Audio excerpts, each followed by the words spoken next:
ஊர்ல போய் மக்களுக்கு வந்து பிரச்சாரம் பண்றாங்க, ரைட்? அதனால வந்து அந்த மாதிரி வந்து அச்சமின்மை இருக்கணும். அது ஒரு பாயிண்ட். இங்க செகண்ட் பாயிண்ட் பாத்தீங்கன்னா, அச்சமின்மைக்கு வந்து பிரபாத் கொடுத்த பாயிண்ட் என்னன்னு பார்த்தோம் அப்படின்னா வந்து பகவானையே நம்பி இருக்கணும், ரைட்? பகவானை தவிர வேற எதுவுமே எனக்கு வந்து யாரு அடுத்த அடுத்த வேலை யாரு எனக்கு பிரசாதம் கொடுப்பா, இல்ல என்னை யாரு பாத்துக்குவா அப்படிங்கிற வந்து எண்ணமே இருந்தது அப்படின்னா, அப்போ வந்து நம்ம வந்து அந்த மாதிரி சன்னியாச வாழ்க்கை வாழ வாழ வாழ வாழ வாழக்கூடாது. நம்ம அதனால அந்த மாதிரி இருக்கக்கூடாது. எப்பவுமே பகவானை நம்பி இருக்கணும் அப்படின்னு சொல்லி இங்க சொல்லப்பட்டிருக்கு. அதுக்கப்புறம் வந்து அவர் பின்னர் அவன் தனது நிலையை தூய்மைப்படுத்த வேண்டும். வாழ்வின் துறவு நிலையில் பின்பற்றப்பட வேண்டிய பற்பல சட்ட திட்டங்கள் உள்ளன. அவை எல்லாவற்றிலும் முக்கியமானதாக பெண்ணுடனான நெருங்கிய உறவுகள் எல்லாவற்றையும் ஒரு சன்னியாசி தவிர்க்க வேண்டும். தனியிடத்தில் ஒரு பெண்ணுடன் பேசுவதற்கு கூட அவர் தயக்கப்படுகின்றார். சன்னியாசிகளுக்கு இணக்கமாக திகழ்ந்த பகவான் சைத்தன்யர் பூரியில் இருந்தபோது அவரது பெண் பக்தர்கள் தங்களது மரியாதைகளை சமர்ப்பித்தால் கூட அவருக்கு அருகில் நெருங்க முடியாது. தூரமான இடத்திலிருந்து விழுந்து வணங்குமாறு அவர்களை அறிவுறுத்தப்படுகிறார். இது பெண் வர்க்கத்தின் மீதான வெறுப்பின் அடையாளம் அல்ல, மாறாக பெண்களுடன் நெருங்கிய தொடர்பு கொள்ளக்கூடாது என்ற சன்னியாசியின் மீது விதிக்கப்பட்டுள்ள நெறிமுறைகளையும் தனது நிலையை தூய்மைப்படுத்துவதற்கான ஒருவன் தனது வாழ்வின் குறிப்பிட்ட நிலைக்கு உரிய சட்ட திட்டங்களை பின்பற்றியே ஆக வேண்டும். அப்போ நமக்கு வந்து தன்னுடைய நிலையை தூய்மைப்படுத்தணும் அப்படின்னா, இங்க பிரபுபாத் சொன்ன பாயிண்ட், பெண்களுடைய வந்து நம்ம வந்து சவகாசங்கள் இருக்கக்கூடாது. பிளஸ் அது வந்து என்ன பண்ணும் அப்படின்னா, நமக்கு வந்து தூய்மைப்படுத்துவதற்கு தனது நிலையை தூய்மைப்படுத்திக் கொள்வதற்கான ஒரு வாழ்வில் குறிப்பிட்ட நிலைக்கு உரிய சட்ட திட்டங்களை பின்பற்றியே ஆக வேண்டும். அப்ப நம்ம வந்து இப்போ பிரபுபாத் நம்ம கொடுத்திருக்கார் சட்ட திட்டங்கள் என்ன கொடுத்திருக்கார்? Morning temple program, right? Attending மங்களாரதி, சாண்டிங், துளசி பூஜா, நரசிம்ம பூஜா, சான் பண்றோம். அதுக்கப்புறம் வந்து பாத்தீங்க அப்படின்னா தர்ஷனாரதி, பாகவதம் கிளாஸ், அந்த மாதிரி கொடுத்திருக்காரு. அப்போ அந்த மாதிரி சட்ட திட்டங்களை நம்ம வந்து ஃபாலோ பண்ணும் போது எப்படி இருக்கும் அப்படின்னா, நம்ம வந்து நம்மளுடைய குணங்கள் எல்லாமே வந்து தூய்மை அடையும். அப்படி இல்லை அப்படின்னா வந்து நம்ம குணங்கள்லாம் வந்து தூய்மை அடையாது. நம்ம சான் பண்ணிட்டே இருப்போம், பட் ஆனால் நம்மளோட கான்சியஸ்னஸ் மாறுமா அப்படின்னா மாறாது. அப்போ நம்மளுடைய டே ப்ரோக்ராம் ஃபுல்லா வந்து நம்ம மார்னிங்ல இருந்து நம்ம வந்து ப்ராப்பரா பண்ணிட்டு இருக்கும்போது சட்டத்திட்டங்களை ப்ராப்பரா ஃபாலோ பண்ணணும். அதை ஃபாலோ பண்ணும்போது நம்ம ஈஸியா வந்து நம்மளுடைய பக்தியில வந்து முன்னேற்றம் அடைவதற்கு நிறைய வாய்ப்புகள் இருக்கு. ஒரு சன்னியாசியை பொறுத்தவரை பெண்களுடனான நெருங்கிய தொடர்பும் புலநுகர்ச்சிக்காக சொத்துக்களை சேகரிப்பதும் கடுமையாக தடை செய்யப்படுகின்றன. சீர்மிகு சன்னியாசியான பகவான் சைத்தன்யரின் வாழ்வில் இருந்து அவர் பெண்கள் விஷயத்தில் மிகவும் உறுதியுடன் இருந்தார் என்பதை நாம் அறியலாம். மிகவும் வீழ்ச்சியடைந்த கட்டுண்ட ஆத்மாக்களையும் ஏற்றுக்கொள்ளும் தாராள மனப்பான்மையுடையவர் என்று அவர் கருதப்பட்டாலும் பெண்களுடைய உறவு சம்பந்தமான சன்னியாசிகளுக்கு கொடுக்கப்பட்டுள்ள சட்டத்திட்டங்களை அவர் உறுதியுடன் பின்பற்றினார். அவரது நெருக்கமான சகாக்களில் ஒருவரான சோட்டா ஹரிதாஸ் அவரது இதர நெருக்கமான அந்தரங்க சகாக்களுடன் இணைந்து பகவான் சைத்தன்யரின் சங்கம் கொண்டிருந்தார். ஆனால் எப்படியோ ஒரு முறை சோட்டா ஹரிதாஸ் ஒரு இளம் பெண்ணை காம உணர்வுடன் பார்க்க நேர்ந்தது. உடனடியாக பகவான் சைத்தன்யர் அவரை தமது அந்தரங்க சகாக்களின் குழுவிலிருந்து விலக்கிவிட்டார். அவ்வளவு உறுதியுடன் இருந்தார் பகவான் சைத்தன்யர். நமக்கு இந்த ஸ்டோரி எல்லாமே எல்லாருக்குமே தெரியும். சைத்தன்ய சரிதாமிரத்துல இருந்து சோட்டா ஹரிதாஸ் அவர் வந்து சைத்தன்ய மகாபிரபுவோட சவுத் இந்தியா வரும்போது பார்த்தோம்னா அவருக்கு இந்த மாதிரி ஒரு கூட ஒரு மாதாஜியோட அந்த மாதிரி ஒரு ஒரு ஒரு காம எண்ணத்தோட பார்க்கறதுனால அவர் வந்து தன்னுடைய என்ன சொல்றது, இந்த இன்டிமேட் அசோசியேட் இருப்பாங்க இல்லையா, ரொம்ப அதுல இருந்தே வந்து சைத்தன்ய மகாபிரபு வந்து விலக்கி வச்சுட்டார்.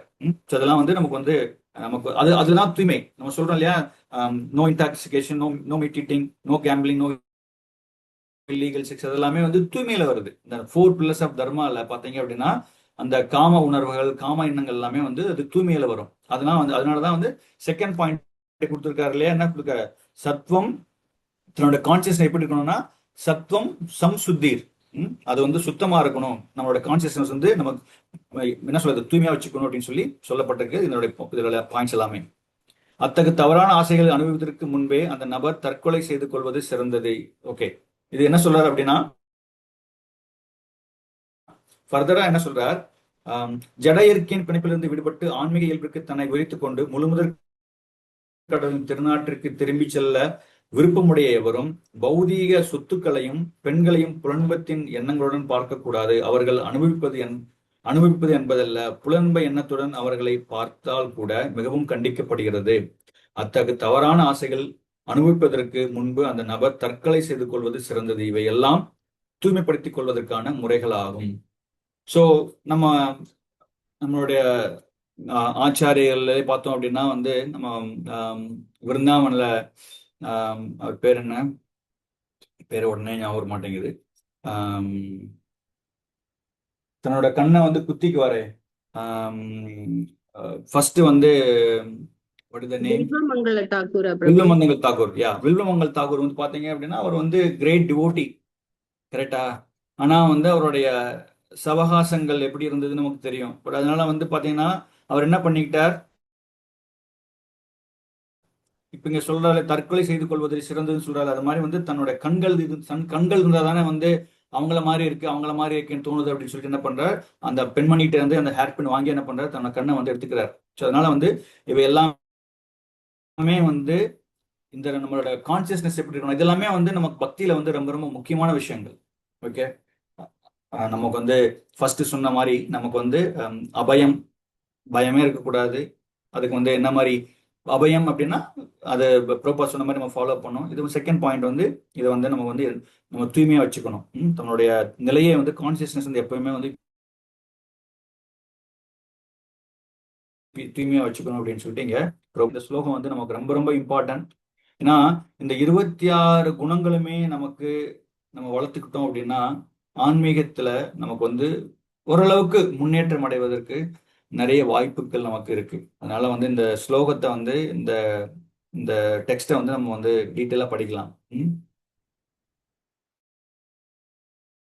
அடுத்த விஷயம் ஞான யோக விவஸ்ததி, அறிவை விருத்தி செய்வதில் ஈடுபடுவதாகும். ஆன்மீக முன்னேற்றம் என்னும் தங்களது உண்மை வாழ்வை மறந்துவிட்ட குடும்பஸ்தர்களுக்கும் மற்றவர்களுக்கும் ஞானத்தை விநியோகிப்பதே சந்நியாசியின் வாழ்வாகும்.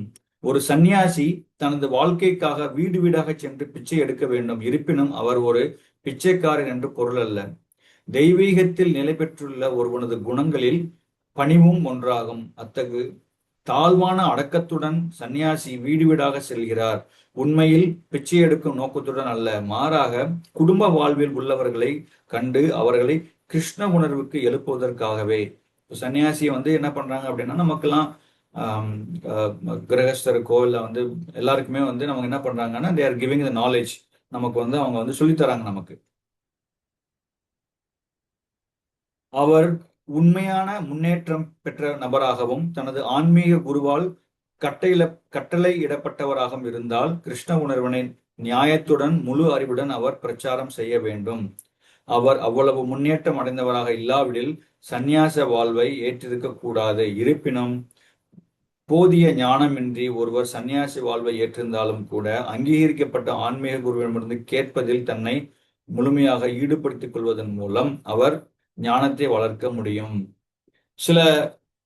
இப்ப பார்த்தோம் அப்படின்னா நமக்கு வந்து பிரபுபாதோட காலத்துல இளம் வயதிலேயே வந்து நிறைய பேர் வந்து சன்னியாசங்கள்லாம் எடுத்துட்டாங்க. இப்போ அவங்களுக்கு வந்து இந்தியாவில் இருக்க அவங்களுக்கு பார்த்தோம் அப்படின்னா வந்து சன்னியாசின்னு என்னன்னு தெரியும். பட் ஆனால் ஃபாரினர்ஸ் பிரபுபாத டிசேபிள் மூத்த பக்தர்களுக்கு எல்லாத்தையுமே வந்து அதை பற்றி தெரியும்.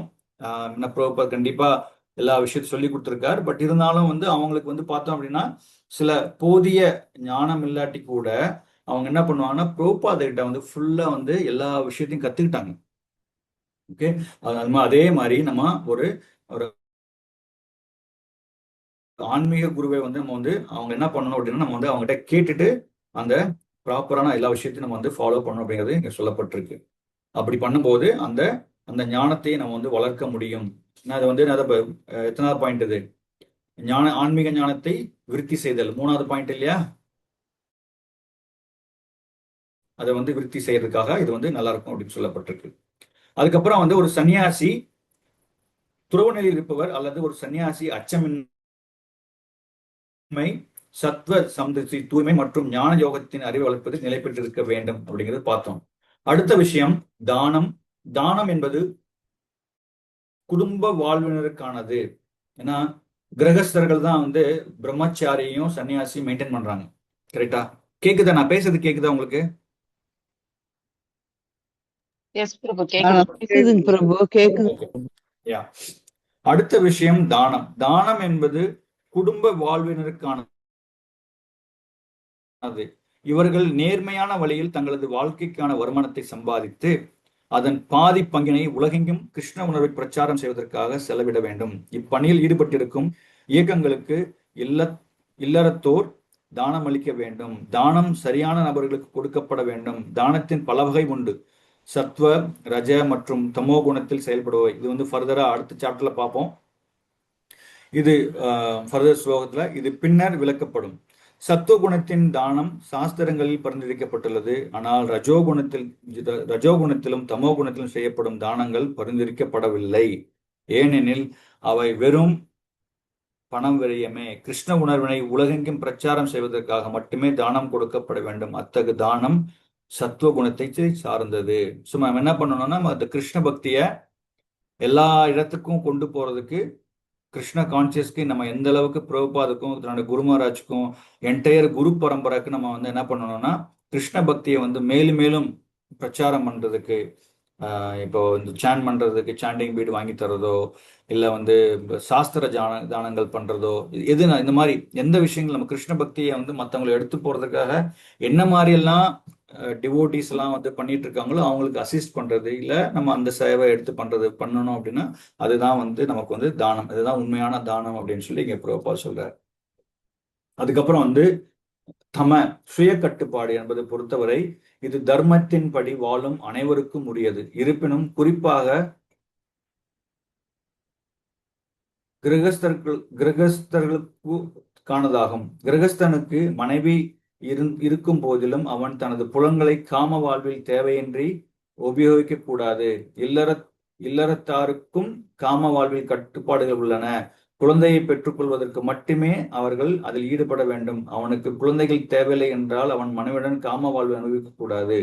கருத்தடை முறைகள் அல்லது இதர கொடூர முறைகளில் மூலம் குழந்தைகளின் பிறப்பை தடுத்து நவீன சமுதாயம் காம வாழ்வினை அனுபவிக்கின்றது. இது தெய்வீக குணம் அல்ல, அசுரத்தன்மை. யாரேனும் ஆன்மீக வாழ்வில் முன்னேற்றம் பெற விரும்பினால் இல்லறத்தனாக இருந்தாலும் சரி, அவன் தனது காம வாழ்வை கட்டுப்படுத்துதல் அவசியம். கிருஷ்ணருக்கு தொண்டு செய்வதற்கான நோக்கமின்றி அவன் குழந்தைகளை பெற்றுக் கொள்ளக்கூடாது.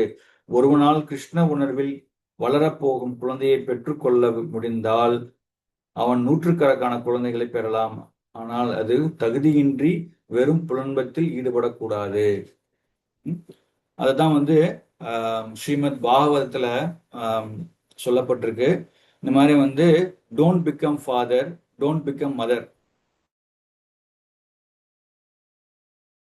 நீ அம்மாவாகாத அப்பாவாகாத உன்னோட சந்ததிகளை வந்து நீங்க வந்து டெலிவர் பண்ண முடியல அப்படின்னா, அவங்க நம்ம வந்து இப்போ ஒருத்தங்க இருக்கு, நம்ம குழந்தைங்க இருக்காங்கன்னா அவங்கள வந்து கிருஷ்ண பக்தியில வந்து கொண்டு வந்து அவங்க வந்து திருப்பி கிருஷ்ண பக்தியிலேயே வந்து அவங்க பிராக்டிஸ் பண்ணி அவங்க மேல பக்தியில போயிட்டே இருக்கணும். அப்படி பண்ண முடியல அப்படின்னா don't become father, don't become mother அப்படின்ட்டு பாகவதம் சொல்லுது. அதனால நம்ம வந்து குழந்தைங்களை வந்து எதுக்காக பெற்றுக்கிறோம் அப்படிங்கிற நம்ம சுய கட்டுப்பாடு இருக்கணும். ஏனோ பிறந்தோம் ஏனோ வாழ்ந்தோம் இல்லாம நமக்கு இப்படிதான் வாழணும் அப்படிங்கிற இருக்கு. அதாவது சொல்றாரு, இது தர்மத்தின் படி வாழும் அனைவருக்கும் உரியது. இது எல்லாருக்குமே வந்து இந்த பாயிண்ட் வந்து அப்ளிகபிள். சுய கட்டுப்பாடு இது இவங்களுக்கு தான் அப்படின்னு கிடையாது, எல்லாருக்குமே சுய கட்டுப்பாடா இருக்கணும் அப்படிங்கிற விஷயத்த இங்க பிரபுபா சொல்றாரு. அப்படி நீங்க கிருஷ்ண பக்தியை வந்து நீங்க வளர்க்கலாம், கிருஷ்ண பக்தியை எல்லா குழந்தைங்களுக்கும் சொல்லித்தர முடியும் அப்படின்னா நீங்க நூற்றுக்கணக்கான குழந்தைங்களை பெற்றுக்கொள்ளலாம் அப்படின்ட்டு இங்க பிரபுபா சொல்றாரு. நமக்கு வந்து நம்ம ஃபேமஸ் நம்மளுடைய ஆச்சாரியர் பக்தி வினோத் தாக்கூர் பார்த்தீங்கன்னா அவருக்கு வந்து நிறைய பசங்க, ரைட்டா? அவங்க எல்லாமே வந்து என்ன பண்ணாங்கன்னா எல்லாருமே வந்து பகவானோட கைங்கரியத்துல கம்ப்ளீட்டா ஈடுபடுத்திட்டு இருந்தாங்க. அதுல ஒருத்தர் தான் வந்து பக்தி சித்தாந்த சரஸ்வதி தாகூர். நமக்கு எல்லாருக்குமே தெரியும், பிரபுபாதரோட டிசைபிள். ஸோ பிரபுபாதர குரு. ஸோ பிரபுபாதர குரு அவர் வந்து என்ன பண்றார், வந்து கிருஷ்ண பக்தியை வந்து பிரச்சாரம் பண்ணி அதன் மூலமா பிரபுபாதுக்கு அந்த விஷயம் கொடுத்து பிரபுபாதை வந்து இன்னைக்கு உலகம் முழுவதும் பிரச்சாரம் பண்ணி நம்ம எல்லாரும் கிருஷ்ண பக்தியை ஃபாலோ பண்ணிட்டு இருக்கோம். அதனால அப்பேற்பட்ட குழந்தைங்களை வந்து நம்ம பெற்றுக்கொள்ளணுமே தவிர நம்ம வந்து புலன்பத்துக்காக நம்ம வந்து இருக்கக்கூடாது அப்படிங்கிற விஷயத்த நம்ம புரிஞ்சுக்கணும். ஓகே. இல்லறத்தவர்களால் செய்யப்படும் மற்றொரு செயல் யாகம். ஏனெனில் யாகம் செய்வதற்கு பெருமளவில் பணம் தேவைப்படுகிறது. வாழ்வின் மற்ற நிலைகளில் இருப்பவர்களான பிரம்மச்சாரிகள், வானப்பிரஸ்தர்கள் மற்றும் சன்னியாசிகளிடம் பணம் கிடையாது. அவர்கள் யாசித்து வாழ்பவர்கள். எனவே பலவிதமான யாகங்களை செய்தல் குடும்பத்தினருக்கானது. அவர்கள் வேத இலக்கியங்களில் விதிக்கப்பட்டிருக்கும் அக்னிஹோத்திர யாகம் முதலியவற்றை செய்ய வேண்டும். ஆனால் தற்சமயத்தில் இத்தகு யாகங்கள் நடத்த பெருமளவில் செலவு செய்ய வேண்டியிருப்பதால் எந்த இல்லறத்தானும் இவற்றை செய்வது சாத்தியமல்ல. இந்த யுகத்திற்காக பரிந்துரைக்கப்பட்டுள்ள மிகச்சிறந்த யாகம் சங்கீர்த்தன யாகமாகும். ஹரே கிருஷ்ணா கிருஷ்ண கிருஷ்ண ஹரே ஹரே, ஹரே ராம ராம ராம ஹரே ஹரே என்னும் இந்த சங்கீர்த்தன யாகம் மிகச்சிறந்த யாகமும் செலவுகளற்ற யாகமும் ஆகும். இதை யாரு வேண்டுமானாலும் ஏற்று பலன் பெறலாம். எனவே தானம், புலனடக்கம், யாகம் செய்தல் ஆகிய மூன்றும் விஷயங்களும் இல்லறத்தவருக்கானவை. ஸோ ஃபர்ஸ்ட் என்ன பார்த்தோம்? ஒரு சன்னியாசி என்ன பண்ணணும்னு பார்த்தோம். சன்னியாசியோட பாயிண்ட் என்ன, இந்த 3 பாயிண்ட் என்ன பார்த்தோம் அப்படின்னா, அச்சமின்மை, தூய்மையா இருக்கிறது, ஞானத்தை அறிவை வளர்ப்பதில் நிலை பெற்றிருக்க வேண்டும். ஸோ நிறைய சாஸ்திரங்களை படிச்சு இப்ப எங்கேயாவது போனோம் அப்படின்னா ஒருத்தவங்க கேள்வி கேட்கறாங்க அப்படின்னா அதுக்கு பதில் சொல்ல தெரியணும் இல்லையா? நமக்கு எதுவுமே தெரியாம இருக்கக்கூடாது. அதெல்லாம் இந்த 3மே சன்னியாசிங்களுக்கு. தானம், புலனடக்கம், யாகம் இது கிரகஸ்தர்களுக்கு அப்படிங்கிற விஷயத்த இங்க சொல்றாரு. அடுத்து ஸ்வாத்தியாய வேத கல்வி, இது பிரம்மச்சாரிகளுக்கானது, மாணவ வாழ்வினருக்கானது. பிரம்மச்சாரிகள் பெண்களுடன் எந்த விதமான தொடர்பும் வைத்துக் கொள்ளக்கூடாது. அவர்கள் காமமற்ற வாழ்வு வாழ்ந்து ஆன்மீக ஞானத்தை வளர்ப்பதற்காகவே வேத இலக்கியங்கள் கற்பதில் தங்களது மனதை ஈடுபடுத்த வேண்டும். இதுவே சுவாத்தியாய எனப்படும். செல்ஃப் ஸ்டடீஸ் நிறைய சாஸ்திரங்களை படிக்கணும் அப்படின்னு சொல்லப்பட்டிருக்கு. தபஸ், தவம் ஓய்வு பெற்ற வாழ்வினருக்கு, வானப்பிரஸ்தர்களுக்கு உரியதாகும். ஒருவன் தனது வாழ்நாள் முழுவதும் இல்லத்திலேயே இருக்கக்கூடாது. பிரம்மச்சரியம், கிரகஸ்தம், வானப்பிரஸ்தம், சந்நியாசம் என்ற வாழ்வில் 4 பிரிவுகள் உள்ளன என்பதை எப்பொழுதும் நினைவில் கொள்ள வேண்டும். எனவே கிரகஸ்த வாழ்விற்கு பின்னர் ஒருவன் ஓய்வு பெற வேண்டும்.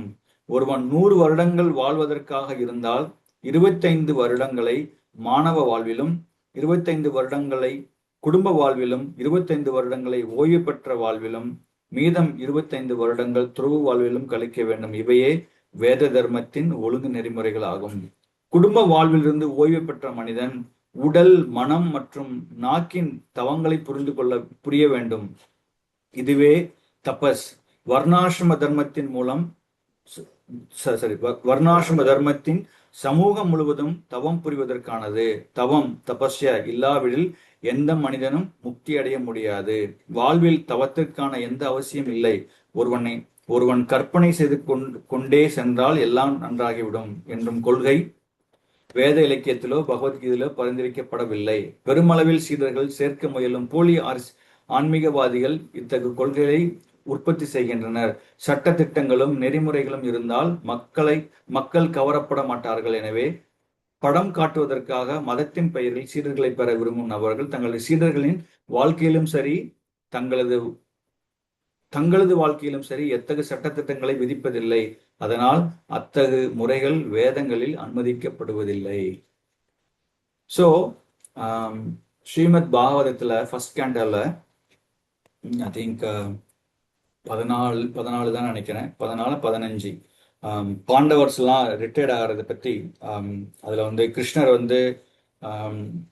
மறையிறது, கிருஷ்ணருடைய மறைவு, அதுக்கப்புறம் அதுல பாண்டவர்களும் தன்னுடைய ராஜ்ய பணியிலிருந்து ரிட்டையர்ட் ஆகுறாங்க. அதுல யுதிஷ்ட மகாராஜ் சொல்லியிருப்பார்.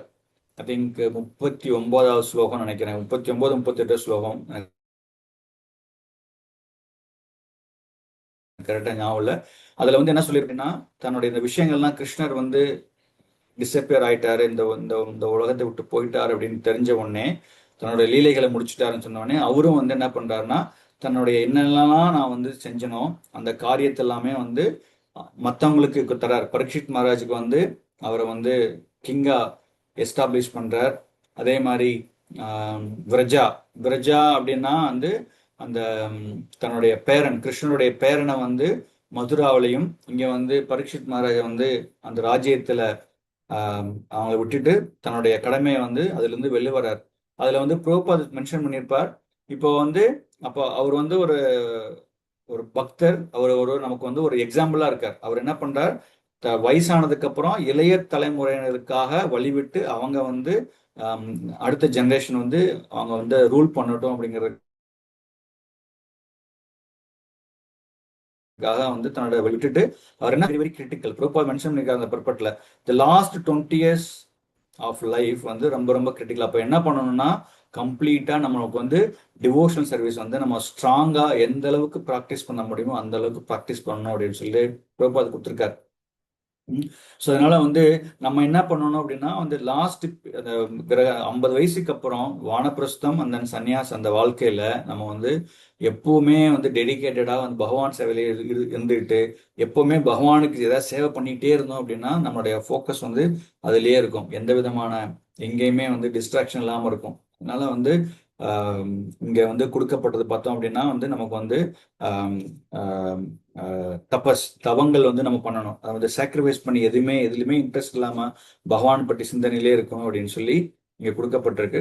ஸோ பிரபுபாத் இன்னொரு பாயிண்ட் ஆட் பண்றாரு. இங்க பார்த்தோம் அப்படின்னா வந்து சோ கால்டு ஸ்பிரிச்சுவல் ஆர்கனைசேஷன்ஸ் எல்லாம் பார்த்தோம் அப்படின்னா அங்கெல்லாம் போனோம் அப்படின்னா வந்து நிறைய எக்கச்சக்கமான வாலண்டியர்ஸ் டிவோட்டிஸ் எல்லாம் இருப்பாங்க. பட் அவங்க கிட்ட எல்லாம் பார்த்தோம் அப்படின்னா ஒரு எந்த விதமான கட்டுப்பாட்டு விதிமுறைகளும் இருக்காது. ஓகே, அவங்க டீ குடிக்கலாம், ஆனியன் கார்லிக் சாப்பிடலாம், எல்லாமே சாப்பிடலாம். பட் ஆனால் பிரபுபாத் வந்து எதுவுமே காம்ப்ரமைஸ் பண்ணல. ரைட்டா? முன்னாடி நான் சொல்லியிருப்பேன், அந்த இதை சொல்லியிருப்பேன். பிரபுபாத் வந்து 64 ரவுண்ட்ஸ்ல இருந்து குறைச்சிட்டே வந்து பிரபுபாத் டிசிப்ளின் சொல்லும் போது 16 ரவுண்ட்ஸ்க்கு மேல ஒரு ரவுண்டு குறைக்க மாட்டேன், திஸ் இஸ் த ஸ்டாண்டர்ட், இதை ஃபாலோ பண்ணணும் அப்படின்னு சொல்லி பிரபுபாத் சொல்லியிருக்காரு. அதனால வந்து இங்க வந்து நம்மளுடைய 4 விதமான கட்டுப்பாட்டு விதிமுறைகள் அதெல்லாம் கேட்ட உடனே வந்து நிறைய பேர் வந்து ஓ அப்படியே இதெல்லாம் ஃபாலோ பண்ணணுமா அப்படிங்கிற மாதிரி எண்ணங்கள் வந்துடும்.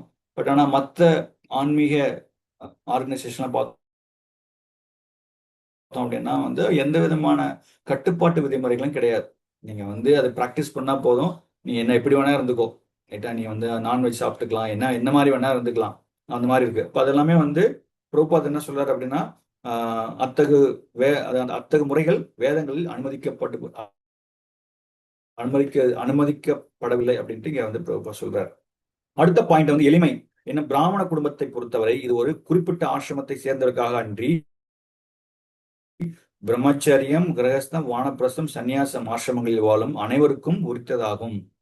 கேள்விகள் கேட்கலாம் உங்களுக்கு. பிரம்மச்சரியோட என்னென்ன தெய்வீகமான குணங்கள் என்ன, கிரகஸ்தனுடைய தெய்வீகமான குணங்கள் என்ன, சன்னியாசியோட குணங்கள் என்ன, வானப்பிரஸ்தம் குணங்கள் என்னன்னு பார்த்துட்டு இதெல்லாம் அவங்க அந்தந்த வர்ணங்கள் ஆசிரமத்துக்கு தகுந்த மாதிரி என்னென்ன குணங்கள், சில குணங்கள் எல்லாமே காமன், எல்லாருக்குமே அப்ளிகபிள். அப்ப அதுல வந்து எளிமை அப்படிங்கிறது பாத்தீங்க அப்படின்னா எல்லாருக்குமே பொருத்தமானது. ரைட்? எளிமையா இருக்கணும். இது வந்து ஒரு குறிப்பிட்ட ஆசிரமத்தை சேர்ந்ததற்காக அன்றி பிரம்மச்சரியம், கிரகஸ்தம், வானப்பிரஸ்தம், சன்னியாசி ஆசிரமங்களில் வாழும் அனைவருக்கும் உரித்ததாக ஒருவன் மிகவும் எளிமையாகவும் ஒளிவு மறைவின்றியும் வாழ வேண்டும். டிரான்ஸ்பரண்டா இருக்கணும் வாழ்க்கையில வந்து எளிமை. அதுக்கு வந்து நம்ம பார்த்தோம் இல்லையா, குழந்தைங்க அவங்க சிம்பிள் மைண்டடா இருப்பாங்க. Simple living high thinking Prabhupad சொல்றாரு இல்லையா, சிம்பிள் மைண்டடா அவங்களுக்கு எதுவுமே தெரியாது. அதே தான் நமக்கு வந்து கிருஷ்ண பக்திக்கு வந்திருக்கும் போது நமக்கு அப்படிதான் இருந்தோம், குழந்தைங்க மாதிரி தான் இருந்தோம் நம்ம. பட் அதுக்கப்புறம் வந்து விஷயங்கள்லாம் பார்க்குறோம், அவன் பண்றான் இப்படி பண்றான் அப்படின்ட்டு நம்ம வந்து நிறைய வந்து மற்றவங்களை குறை கண்டுபிடிக்க ஆரம்பிக்கிறோம். பட் அதெல்லாம் தப்பு. எளிமையா இருக்கணும். அது மட்டும் இல்லாம ஒளிவு மறைவின்றி வாழ வேண்டும். எந்த விதமான இது இல்லாம டிரான்ஸ்பரண்டா நம்ம வந்து வாழ்க்கையை வாழணும் அப்படின்னு சொல்லிட்டு இங்க பிரபுபாத் சொல்றார். அடுத்த பாயிண்ட் வந்து அகிம்சை என்றால் எந்த ஒரு உயிர்வாளியின் வாழ்க்கை பரிமாணத்தையும் தடுக்காமல் இருப்பதாகும். உடல் கொல்லப்பட்ட பிறகும் ஆன்மப்பொறி ஒருபோதும் மரணமடைவதில்லை என்பதன் காரணத்தினால் மிருகங்களை புலனுகர்ச்சிக்காக கொள்ளுவதில் எந்த தீங்கும் இல்லை என்று ஒருவன் எண்ணக்கூடாது. போதுமான அளவு தானியங்கள், பழங்கள், பால் ஆகியவை இருக்கும் போதிலும் மிருகங்களை உண்பதில் மக்கள் மயங்கி உள்ளனர். மிருகங்களை கொல்வதற்கு எந்த அவசியம் இல்லை. இந்த விதி அனைவருக்கும் பொருந்தக்கூடியது. வேறு வழியே இல்லை என்ற பட்சத்தில் மிருகத்தை கொல்லலாம். இருப்பினும் அது யாகத்தில் சமர்ப்பிக்கப்பட வேண்டும். எப்படியானாலும் தேவையான அளவு உணர்வு மனித சமுதாயத்தில் இருக்கும்போது ஆன்மீக உணர்வில் முன்னேற்றம் அடைய விரும்புபவர்கள் விரும்பும் நபர்கள் நிச்சயமாக மிருகங்களுக்கு தீங்கிழைக்க கூடாது. உண்மையான அகிம்சை என்றால் யாருக்கும் தத்தம் வாழ்வின் முன்னேற்றத்தில் தொல்லை கொடுக்காமல் இருப்பது என்று பொருள். மிருகங்கள் ஒரு வகையான மிருக இனத்திலிருந்து மற்றொன்றிற்கும் மாறுதல். அவை தம் வாழ்வின் பரிணாம வளர்ச்சியில் முன்னேறி கொண்டுள்ளன. ஒரு குறிப்பிட்ட மிருகம் கொல்லப்படும் போது அதன் முன்னேற்றம் தடுக்கப்படுகிறது. ஒரு குறிப்பிட்ட உடல்நிலை மிருகம் இதனை நான்கள் அல்லது இத்தனை வருடங்கள் அவ்வுடலில் தங்கியிருக்க வேண்டுமெனில் நேரம் வந்த பிறகு முன் கொல்லப்பட்டால் அந்த மிருகம் மற்றொரு இனத்திற்கு மாற்றம் பெறுவதற்கு பதிலாக தன்னுடைய எஞ்சிய நாட்களை பூர்த்தி செய்வதற்காக அதே இனத்தில் மீண்டும் திரும்பி வர வேண்டும். எனவே வெறும் நாவை திருப்தி செய்வதற்காக அவற்றின் முன்னேற்றம் தடுக்கப்படக்கூடாது. இதுவே அகிம்சை என்று கூறப்படுகிறது. ஸோ நம்ம வந்து ஒரு உயிரை கொல்றதுனால என்ன ஆகும் அப்படின்னா அவங்களுடைய அந்த 84 லட்சம் ஜீவராசிகள்ல அந்த முன்னேற்றத்தை வந்து நம்ம தடுக்கிறோம். அது வந்து இருக்கக்கூடாது அப்படின்னு சொல்லி இங்க வந்து பிரபுபாத் சொல்றாரு. சத்தியம், சுய நோக்கத்திற்காக ஒருவன் உண்மையை திரிக்க கூடாது என்பது இச்சொல்லின் பொருள். வேத இலக்கியங்களில் சில கடினமான உரைகள் இருக்கின்றன. ஆனால் இவற்றின் பொருளையும் நோக்கத்தையும் அங்கீகரிக்கப்பட்ட ஆன்மீக குருவிடமிருந்து கற்றுக்கொள்ள வேண்டும். இதுவே வேதங்களை புரிந்து கொள்வதற்கான முறை. ஸ்ருதி என்றால் அதிகாரம் பெற்ற நபரிடமிருந்து கேட்டறிவது என்று பொருள். தனது சுய நோக்கத்திற்காக ஏதேனும் ஒரு அர்த்தத்தில் விளக்கம் கொடுக்கப்படக்கூடாது. பகவத்கீதையின் மூல ஸ்லோகங்களுக்கு தவறான அர்த்தம் கற்பிக்கும் கருத்துரையாளர்கள் பலர் உள்ளனர். சொல்லின் உண்மையான பொருள் விளக்கப்பட வேண்டும். அது அங்கீகரிக்கப்பட்ட ஆன்மீக குருவிடமிருந்து கற்றுக்கொண்டதாக இருக்க வேண்டும். சத்தியம் அப்படின்னா பிரபுபாத் எப்படி கொடுத்திருக்கார்? Bhagavad Gita as it is. கிருஷ்ணர் வந்து அர்ஜுனனுக்கு வந்து என்ன உபதேசம் பண்ணாரோ அதை அப்படியே வந்து ஒரு ஒளிவு மறைவின்றி முன்னாடி ஆச்சாரியர்கள் என்ன கொடுத்துருக்காங்களோ அதை அப்படியே கொடுத்துருக்காரு. அதே மாதிரி வந்து நம்ம தன்னுடைய சுயநலத்துக்காக நான் வந்து இப்ப நான் ஒரு கிளாஸ் கொடுக்குறேன் அப்படின்னா இந்த இதுக்கு வந்து வேற மாதிரி என்னங்க ஒரு மீனிங் கொடுத்துட்டு இல்ல நீங்க வந்து மீட் ஈட்டிங் சாப்பிடலாம், நீங்க வந்து கேம்பிளிங் வச்சுக்கலாம், அந்த மாதிரிலாம் சொன்னோம் அப்படின்னா வந்து மக்கள் வருவாங்க. அதுக்காக பண்ணணும் அப்படின்னா தட் இஸ் நாட் ரைட். அதனால வந்து உண்மையா இருக்கணும். ஆன்மீக குரு அது அவர் என்ன கொடுத்தாரோ, அங்கீகரிக்கப்பட்ட ஆன்மீக குரு என்ன கொடுத்தாரோ அதை அப்படியே நம்ம வந்து கரெக்டா ஃபாலோ பண்ணணும் அப்படிங்கிற விஷயத்த இங்க வந்து கிருஷ்ணர் வந்து தெளிவா சொல்றார். அக்ரோத என்றால் கோபத்தை கட்டுப்படுத்தல் என்று பொருள். கிளர்ச்சிகளுக்கு மத்தியிலும் ஒருவன் பொறுமையுடன் இருக்க வேண்டும். ஏனெனில் ஒருமுறை கோபப்பட்டாலும் அவனது உடல் முழுவதும் களங்கம் அடைகிறது. கோபம் என்பது ரஜோகுணம் மற்றும் காமத்தின் படைப்பாகும். எனவே தெய்வீகத்தில் நிலை பெற்ற கோபத்திலிருந்து தன்னை பாதுகாக்க வேண்டும். அபைஷனம் என்றால் அவசியமின்றி பிறரிடமிருந்து குற்றம் காணவோ அவர்களை திருத்தவோ கூடாது என்று பொருள். திருடனை திருடன் என்று கூறுவது குற்றம் காண்பதல்ல என்பது உண்மையே. ஆனால் நேர்மையான மனிதர்களை திருடன் என்று கூறுவது ஆன்மீக வாழ்வில் முன்னேற்ற கொண்டிருக்கும் மிகவும் ஆபத்தானதாகும். ஸோ இப்போ எப்பவுமே வந்து மற்றவங்க வந்து குறை கண்டுபிடிச்சிட்டே இருக்கக்கூடாது. ஓகே, நான் வந்து எப்படி சாண்டிங் பண்றேன் பாரு, அவர் பாரு எப்படி சாண்ட் பண்றாரு, அந்த மாதிரிலாம் வந்து குறை கண்டுபிடிச்சிட்டே இருக்கக்கூடாது. ஒருத்தவங்க எப்பவுமே வந்து குறை சொல்லிட்டே இருக்கக்கூடாது. அப்போ அவங்களுக்கு வந்து என்ன பண்ணணும் அப்படின்னா அந்த இப்போ வந்து இப்போ 3 விதமான பக்தர்கள் இருக்காங்க இல்லையா, கனிஷ்டா, மத்தியமா, உத்தம அதிகாரி. அப்போ யாரு அவங்க எந்த லெவல் இருக்காங்களோ அந்த டிவோட்டிட்ட சொல்லி, இப்போ நம்ம கனிஷ்டாவா இருக்கேன் அப்படின்னா வந்து இப்போ கனிஷ்டா வந்து இப்போ மத்தியம அதிகாரி சொல்லும் போது நான் கேட்கணும், அவங்க சொல்லும் போது கேட்கணும். இல்லாட்டி அவங்க ஈக்குவலா அவங்க இருந்திருந்தாங்கன்னா அவங்க சொல்லிக்கலாம். பட் நான் வந்து கனிஷ்டாவா இருக்கேன், நான் போய் உத்தம அதிகாரியோ இல்லை மத்தியம அதிகாரியோ போய் நீங்க பண்றது தப்பு அப்படின்னு சொல்லவே கூடாது. அவங்கவுங்க லெவல்ல நம்ம வந்து இது பண்ணிக்கணும். அதனால அந்த மாதிரி இருக்கும்போது குறை கண்டுபிடிக்காம இருக்கணும். முடிஞ்ச அளவுக்கு நம்ம எப்பவுமே வந்து தன்னுடைய நான் வந்து முதல்ல ஒழுங்கா இல்லை, ஓகே, நான் முதல்ல திருந்திக்கிறேன், அதுக்கப்புறம் நான் மற்றவங்களை குறை சொல்றேன் அப்படிங்கிற எண்ணம் வந்துருச்சு அப்படின்னா யாருமே குறை கண்டுபிடிக்கவே மாட்டோம். குறை எப்போ கண்டுபிடிப்போம் அப்படின்னா வந்து நான் பெர்ஃபெக்டா இருக்கேன் அப்படிங்கிற எண்ணம் எப்போ நமக்கு வருதோ அப்போதான் வந்து மற்றவங்களை குறை கண்டுபிடிக்க தோணும். அதனால அது இருக்கக்கூடாது அப்படிங்கிற விஷயத்த நம்ம புரிஞ்சுக்கணும்.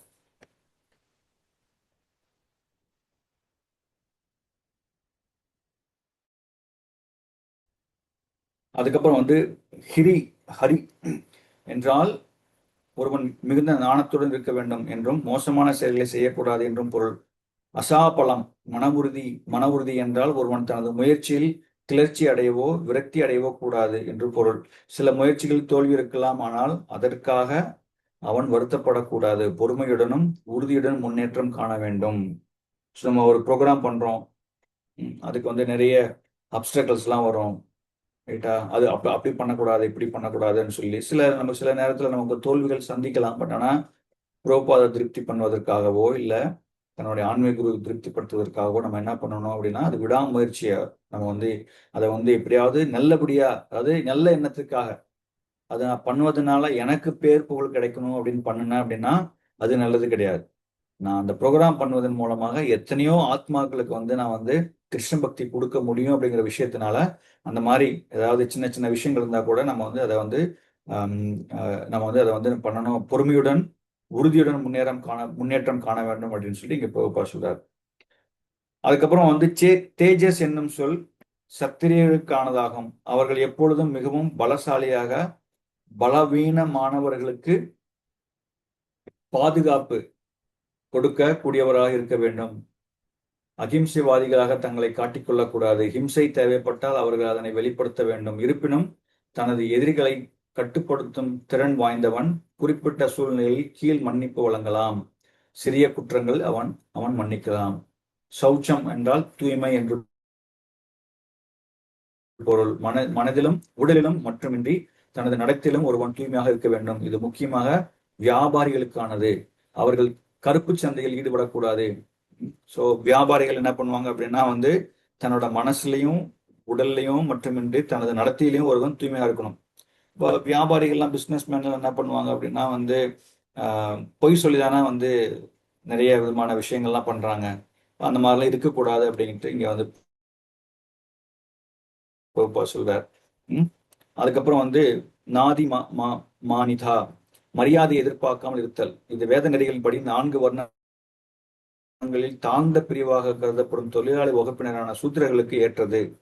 அவர்கள் தேவையற்ற பெருமையும் கர்வமும் இன்றி தங்களது சுயநிலையில் இருக்க வேண்டும். சமூக நிலையை தக்க வைப்பதற்காக உயர் வைப்பினர்களுக்கு மதிப்பு கொடுத்தல் சூத்திரர்களுக்கு கடமையாகும். இங்கே குறிப்பிட்டுள்ள 26 குணங்களும் தெய்வீக குணங்கள் ஆகும். பல்வேறு வர்ணம் மற்றும் ஆசிரமத்திற்கு ஏற்றாற் போல இவை விருத்தி செய்து கொள்ளப்பட வேண்டும். இதன் விளக்கம் என்னவெனில், ஜட சூழ்நிலைகள் துன்பமயமானவை என்றாலும் எல்லா பிரிவுகளை சார்ந்த மனிதர்களாலும் இந்த குற்றங்கள் வளர்க்கப்பட்டால் பின்னர் படிப்படியாக ஆன்மீக உணர்வின் உயர்தளத்திற்கு உயர்வது சாத்தியம். ஓகே, இந்த குணங்கள்லாம் நம்ம வளர்த்துக்கணும் அப்படிங்கிறத நம்ம வந்து இங்க வந்து பிரபுபாத் ரொம்ப தெளிவா சொல்லியிருக்கார். அடுத்து வந்து நம்ம வந்து 4, 5, 6 பார்க்கலாம். அதெல்லாம் வந்து அசுர குணங்கள் பத்தி இங்க வந்து பகவான் சொல்றார்.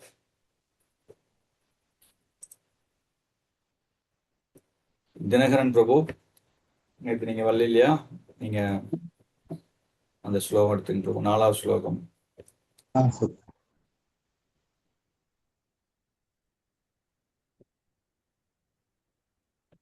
தம்போ தர்போ பிமானश्च தம்போ தர்போ பினஷ்மாம் சாரி அபிமான ஆன்னு படிக்கணுங்க. தம்போ தர்போ அபிமானश्च தம்போ தர்போ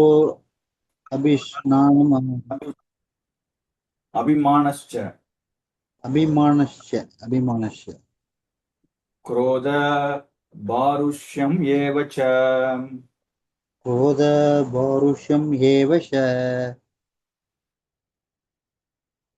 अज्ञानं चापि चादस्य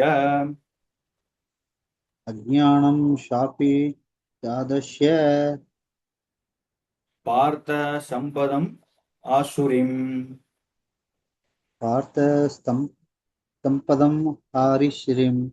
ஆசிரியம். எஸ் ப்ரோ, படிங்க ப்ரோ, டிரான்ஸ்லேஷன் படிங்க ப்ரோ. மொழிபெயர்ப்பு மற்றும் பொருளுரை வழங்கிய ஆசா பக்தி வேதாந்த சுவாமி ஸ்ரீல பிரபுபாதிக்கு ஜெய். சுல்தாவின் மைந்தனே, தற்பெருமையும் அகந்தையும் வீண் அபிமானம், கோபம், கொடூரம், அறியாமை ஆகியவை அசுர இயல்புடையவர்களுக்கு குணங்களாகும். இப்போ அசுர குணத்தை பத்தி பகவான் சொல்லிட்டே வர்றார். என்ன சொல்றாரு அப்படின்னா, ஃபர்ஸ்ட் வந்து தற்பெருமை, அகந்தை இருக்கிறது, வீண் அபிமானம், கோபம், கொடூரம், அறியாமை ஆகியவை அசுர இயல்புடைய குணங்களாகும். இப்ப இந்த ஸ்லோகத்தில் நரகத்திற்கான ராஜபாதை விவரிக்கப்பட்டுள்ளது. கொள்கைகளை பின்பற்றாவிடனும் ஆன்மீக ஞானத்தின் முன்னேற்றம் பெறுவதற்காகவும் தர்மத்தை பின்பற்றுவதாகவும் அசுரர்கள் வெறும் படத்தை காட்டுகின்றனர். ஓரளவு கல்வியோ மிகுந்த செல்வத்தையோ அடைந்து விட்டால் அவர்கள் எப்பொழுதும் கர்வத்துடன் அகந்தையுடன் இருப்பார்கள். மற்றவர்கள் தம்மை வழிபட வேண்டும் என்றும் அவர்கள் விரும்புகின்றனர். பிறரால் மதிக்கப்படுவதற்கான தகுதி அவர்களிடம் இல்லாவிடனும் மதிப்பளிக்கும்படி வற்புறுத்தப்படுகின்றனர். அவர்கள் அற்பமான விஷயங்களில் மிகவும் கோபமுற்று கொடூரமாக பேசுகின்றனர். கண்ணியமாக நடத்த கொள்வதில்லை. எதை செய்ய வேண்டும், எதை செய்யக்கூடாது என்பதை அவர்கள் அறிவதில்லை. தங்களது சொந்த விருப்பத்தின்படி மனம் போன போக்கில் எதையும் செய்கின்றனர். எந்த ஒரு அதிகாரியையும் அவர்கள் ஏற்பதில்லை. தாயின் கருவின் அவர்களது உடல் தொடங்கியதிலிருந்து இந்த அசுர குணங்கள் உள்ளன. மேலும் அவர்கள் வளரும் போது இந்த குணங்களும் வளர்ந்து அமங்கலமான இத்தன்மைகளை வெளிப்படுத்துகின்றன. சோ இந்த முன்னாடி பார்த்தோம், அந்த கர்ப்பதான சம்ஸ்காரம் பார்த்தோம் இல்லையா? இப்ப இந்த குழந்தைகளை பெற்றுக்கொள்வதற்கு பார்க்கும்போது அந்த மாதிரி கர்ப்பதான சம்ஸ்காரங்கள்லாம் பண்ணும்போது அந்த தெய்வீகமான குழந்தைங்களை வந்து வருவாங்க அப்படின்னு படிச்சோம் நம்ம அந்த ஃபர்ஸ்ட் செகண்ட் பேராகிராஃப்ல இந்த பர்பட்ல. ஸோ இங்க என்ன சொல்றாரு அப்படின்னா, நமக்கு வந்து அசுரருடைய குணங்கள்லாம் என்னவா இருக்கும் அப்படின்னா வந்து தற்பெருமை, அகந்தை. தற்பெருமை அப்படின்னா வந்து செல்ஃப் டப்பான்னு சொல்லுவாங்க. ஓகே, நம்ம என்ன பண்ணுவோம் அப்படின்னா, பிரபு நான் எப்பேற்பட்டவன் தெரியுமா பிரபு அப்படின்ட்டு நம்மளே வந்து செல்ஃப் குளோரிஃபிகேஷன் பண்ணிக்குவோம் நம்ம. நிறைய பேரை பார்க்கலாம் நம்ம வெளி உலகத்துல வெளில போய் யாரை மீட் பண்ணோம், ஃபேமிலி மீட் பண்ணா கூட அவங்க வந்து என் பையன் இப்ப என்னென்ன பண்றான் தெரியுமா, அது பண்றான் இது பண்றான் அப்படின்ட்டு செல்ஃப் அவங்களே பெருமையா பேசிக்குவாங்க. தற்பெருமை இருக்கவே கூடாது. அகந்தை, இங்க ப்ரோபா சொல்றா இல்லையா, பணம் வந்துருச்சு அப்படின்னா தனக்கு மரியாதை தரணும் அப்படிங்கிற வந்து ஒரு கர்வம், அகந்தை இருக்கும், அகங்காரம் இருக்கும், அது இருக்கக்கூடாது. அப்புறம் வீண் அபிமானம். ஒருத்தங்க மேல ஒரு என்ன சொல்றது, ஒரு அபிமானம் வச்சுட்டாங்க அப்படின்னா அவங்க மாத்திக்கவே மாட்டாங்க. அவங்க இப்படிதான். ஒருத்தங்க வந்து ஒரு நல்லவங்களா இருக்காங்க, ஏதோ ஒரு சூழ்நிலையில வந்து அவங்க வந்து தவறுகள் பண்ணிட்டு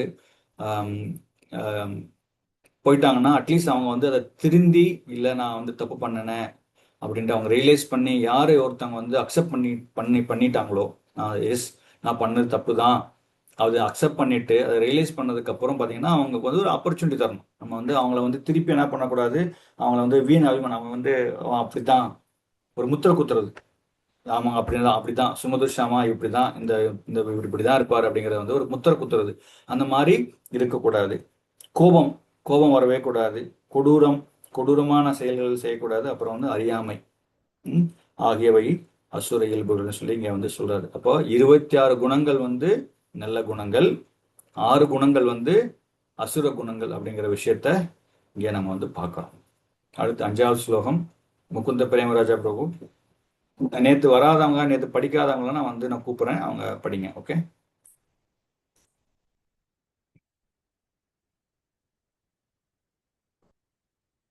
दैवी संपद विमोक्षाय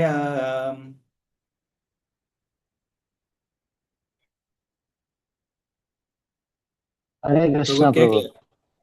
यस, हरे कृष्णा.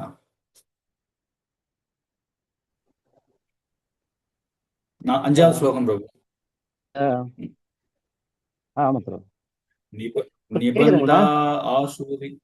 கேக்குது இப்ப கேக்குது பிரபு. நிபந்தா ஆசுரி மதா நிபந்தா சுரிமதா. ஹரே கிருஷ்ணா பிரபு. மாம் சூச்ச சம்பதம் தைவீம் ஆசுஷ சம்பதம் தைவீம் அபிஜாதோசி பாண்டவா அபிஜாதோ அசி பாண்டவா. டிரான்ஸ்லேஷன். தெய்வீக குணங்கள் முக்தி தரக்கூடியவை, அசுர குணங்களோ பந்தப்படுத்துபவை. பாண்டுவின் மைந்தனே, கவலைப்படாதே, நீ தெய்வீக குணங்களுடன் பிறந்திருக்கிறாய். ஹரே கிருஷ்ணா. சோ இங்க என்ன சொல்றாரு அப்படின்னா, இப்போ வந்து 2 குணங்களை பார்த்துட்டோம். 2 குணங்களை பார்த்துட்டதுக்கு அப்புறம் நமக்கு வந்து என்ன மாதிரி வந்து நமக்கு வந்து நமக்கு வந்து இது கொடுக்கும். தெய்வ குணங்கள் வந்து முக்தியை தர கொடுக்கும். அசுர குணங்களோ பந்தப்படுத்துபவை. நம்ம வந்து பௌதிக உலகத்துல நம்ம வந்து பந்தப்படுத்துறோம் அப்படின்னு சொல்றாரு. கவலைப்படாதே அர்ஜுனா, நீ வந்து என்ன சொல்றாரு, தெய்வீம் அபிஜாத்தோ சி பாண்டவா அசி பாண்டவா. நீ வந்து நீ அசி அப்படின்னா வந்து நீ பாண்டவா, நீங்க பாண்டுவின் மைந்தனே, நீ எல்லாம் இருக்கீங்க, நீங்க வந்து தெய்வீகத்துலதான் நீங்க வந்து பிறந்திருக்கீங்க அப்படின்னு சொல்றாரு. தெய்வீம் அபிஜாத்தோ அசி பாண்டவா அப்படின்ட்டு இங்க வந்து பகவான் சொல்றாரு. அர்ஜுனன் அசுர குணங்களுடன் பிறக்கவில்லை என்று கூறிய பகவான் கிருஷ்ணர் அவனை உற்சாகப்படுத்துகிறார். அவன் போரின் நன்மை தீமைகளை கருத்தில் கொள்வதால் அதில் அவனது ஈடுபாடு அசுத்தனமானதல்ல. மதிக்கத்தக்கவர்களான பீஷ்மர், துரோணர் முதலியோர் கொல்லப்பட வேண்டுமா இல்லையா என்பதை அவன் கருத்தில் கொண்டான். இதிலிருந்து கோபம், வீண் அபிமானம் அல்லது கொடூரத்தின் ஆதிக்கத்தின் கீழ் அவன் செயல்படவில்லை என்பது தெரிகிறது. எனவே அவன் அசுர குணத்தில் இல்லை. போரில் ஈடுபடும் சத்திரியனுக்கு எதிரியின் மீது அம்புகளை எய்தல் தெய்வீக தன்மையாக கருதப்படுகிறது. அத்தகைய கடமையிலிருந்து விலகுதல் அசுரத்தன்மையாகும். எனவே அர்ஜுனனுக்கு கவலைப்பட காரணம் எதுவும் இல்லை. வாழ்வின் பல்வேறு நிலைகளுக்கென்று உள்ள ஒழுக்க நெறிகளை ஆற்றுபவன் எவனும் தெய்வீக குணத்தில் நிலை பெற்றுள்ளான்.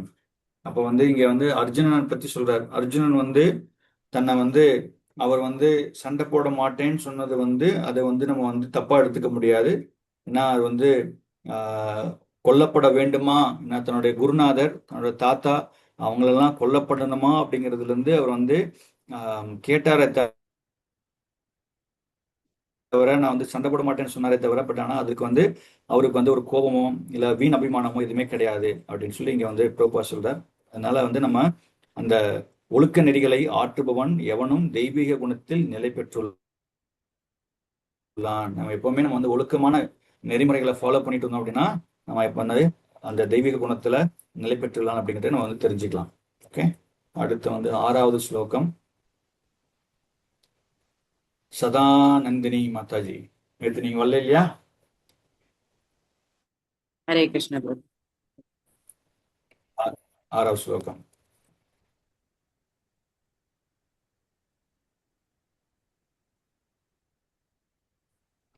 தௌ பூதசர்கௌ லோகே த்வௌ பூதசர்கௌ லோகே யஸ்மின் தைவ ஆசுரம் ஏவ ச அஸ்மின் தைவ ஆசூர ஏவ ச தைவோ விஸ்தரஸ்ச ப்ரோக்தா தைவோ விஸ்தரக்ஷ ப்ரோக்தா ஆசுரம் பார்த்தமே ஸ்ருணு. ஆசூரம் பார்த்தமே ஸ்ருணு. மொழிபெயர்ப்பு. பிரித்தாவின் மைந்தனே, இவ்வுலகில் உள்ள படைக்கப்பட்ட உயிர்வாளிகளில் தெய்வீகமானவர்கள், அசுரர்கள் என இரு வகையினர் உள்ளனர். தெய்வீக குணங்களை பற்றி ஏற்கனவே மிக விவரமாக விளக்கியுள்ளேன். இனி அசுரர்களின் குணங்களை என்னிடமிருந்து கேட்பாயாக. ஹரே கிருஷ்ணன். தேங்க்யூ. சோ அடுத்த ஸ்லோகத்துல வந்து பகவான் வந்து 7வது ஸ்லோகத்துல வந்து அசுரங்களோட தன்மையை சொல்வார். பட் இங்க வந்து சொல்றார், நான் ஆல்ரெடி உனக்கு 26 வகையான அந்த குணங்களை வந்து தெய்வீக குணங்களை சொல்லிட்டேன். இனி டீட்டெயிலா நான் வந்து அசுரர் தன்மையை பத்தி நான் சொல்றேன் அப்படிங்கிறார். அர்ஜுனன் தெய்வீக குணங்களுடன் பிறந்துள்ளான் என்பதை அவரிடம் உறுதி செய்த பின் பகவான் கிருஷ்ணர் தற்போது அசுரத்தனமான பாதையை விவரிக்கிறார். கட்டுண்ட உயிர்வாளிகள் இவ்வுலகில் இரு பிரிவுகளாக பிரிக்கப்படுவர். இந்த பௌதிக குலத்தில் இருக்கிறவங்க வந்து 2 வகையா பிரிக்கிறாங்க. ஒண்ணு வந்து தெய்வீக குணங்களுடன் பிறந்தவர்கள் ஒழுக்கமான வாழ்வை பின்பற்றுகின்றனர். அதாவது சாஸ்திர நியமங்களுக்கும் அதிகாரிகளுக்கும் ஏற்ப அவர்கள் செயல்படுகின்றனர். அங்கீகாரம் பெற்ற சாஸ்திரங்களின் ஒளியில் ஒருவன் கடமையை ஆற்ற வேண்டும். இத்தகு மனப்பான்மை தெய்வீகமானதாக கூறப்படுகிறது. சாஸ்திரங்களில் விதிக்கப்பட்டுள்ள ஒழுக்க நெறிகளை பின்பற்றாமல் தனது மனம் போக்கில் இயங்குபவன் அசுரத்தன்மையுடையவன் எனப்படுகிறான். அதைத்தான் இங்க வந்து இங்க பாத்தீங்க அப்படின்னா அங்க ஒரு இதுல கொடுத்துருப்போம். அது எப்படி புரிஞ்சுக்கிறதுன்னு 2 விஷயங்கள்ல உம் இங்க பாத்தீங்கன்னா தன்னுணர்விற்கான செயல்களை செய்தல், சாஸ்திர விதிகளை பின்பற்றுதல், இதெல்லாமே வந்து இந்த மாதிரிலாம் இருந்தது அப்படின்னா நம்ம வந்து அப்போ ஆஹ் என்ன சொல்றது, அதெல்லாமே வந்து இருந்ததுன்னா அதெல்லாம் கரெக்டா வந்து அவங்க வந்து தெய்வீகமானவர்கள் அப்படின்ட்டு நம்ம எடுத்துக்கலாம் நம்ம. அதுதான் வந்து இங்க வந்து பகவான் சொல்றாரு. ஆஹ் அதிகாரிகளுக்கு ஏற்ப அவர் செயல்படுகிறார். அங்கீகாரம் பெற்ற சாஸ்திரங்களின் ஒளியில் ஒருவன் கடமையை ஆற்ற வேண்டும். இத்தகைய மனப்பான்மை தெய்வீகமானதாக கருது கூறப்படுகிறது. சாஸ்திரங்களில் விதிக்கப்பட்டுள்ள ஒழுக்க நெறிகளை பின்பற்றாமல் தனது மனம் போக்கில் இயங்குபவன் அசுரத்தன்மையுடையவன் எனப்படுகிறான். சாஸ்திரங்களின் ஒழுக்க நெறிகளை கீழ்ப்படிதல் என்பதை தவிர அசுரர்களையும் தேவர்களையும் நிர்ணயிப்பதற்காக வேறு எந்த தகுதிகளுமே இல்லை. இவர்கள் இருவருமே பிரஜாபதியிடமிருந்து பிறந்தவர்கள் என்று வேத இலக்கியங்களில் குறிப்பிடப்பட்டுள்ளது. ஒரே வேற்றுமை என்னவெனில், ஒரு பிரிவினர் வேத நெறிகளுக்கு கீழ்ப்படுகின்றனர், மற்றவர் கீழ்ப்படிவதில்லை. இதை வந்து நம்ம வந்து அடுத்த வாரத்துல பார்க்கும்போது வந்து பாகவத்துல இருந்து ஒரு ஸ்டோரி சொல்லி அதித்தி அவங்கள அந்த அந்த ஸ்டோரி சொல்லி நம்ம வந்து நம்ம டீட்டெயிலா பார்க்கலாம் நம்ம. அப்போ இது வந்து என்ன சொல்லப்பட்டிருக்குன்னா, இந்த இரு வகையானவங்க வந்து ரெண்டு பேருமே பிரஜாபதியிலிருந்து வந்தவங்க தான். ஆனா ஒரு பிரிவினர் வந்து வேத நெறிகளை ஃபாலோ பண்றாங்க, இன்னொரு பிரிவினர் வந்து வேத நெறிகளை மற்றவர்கள் வந்து ஃபாலோ பண்றதில்லை அப்படின்னு சொல்லி இங்க சொல்றாரு. 7வது ஸ்லோகம் பார்க்கலாம். அகிலா மாதாஜி, வேற யாராவது புவனேஸ்வரி மாதாஜி, ஐ திங்க் அடுத்த ஸ்லோகம் நீங்க சொல்லுங்க மாதாஜி. இப்போ அகிலா மாதாஜி படிச்சதுக்கு அப்புறம்.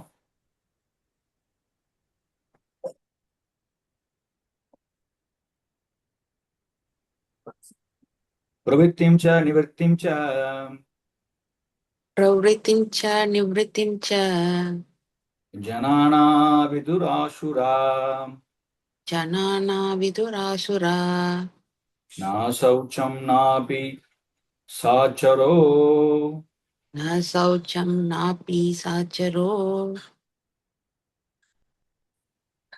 న సత్యం తేజు విద్యతే. அசுரத்தன்மை உடையவர்கள் என்ன செய்ய வேண்டும் என்றும் என்ன செய்யக்கூடாது என்றும் அறிவதில்லை. தூய்மையோ முறையான நடத்தையோ வாய்மையோ அவர்களிடம் காணப்படுவதில்லை. ஹரே கிருஷ்ணா. இப்ப இங்க கிருஷ்ணர் என்ன சொல்றாருன்னா, அசுரத்தன்மை உடையவர்கள் வந்து அவங்களுக்கு என்ன தெரியாதுன்னா, என்ன செய்யணும் என்ன செய்யக்கூடாது அப்படிங்கிறது அவங்களுக்கு விஷயங்களே தெரியாது.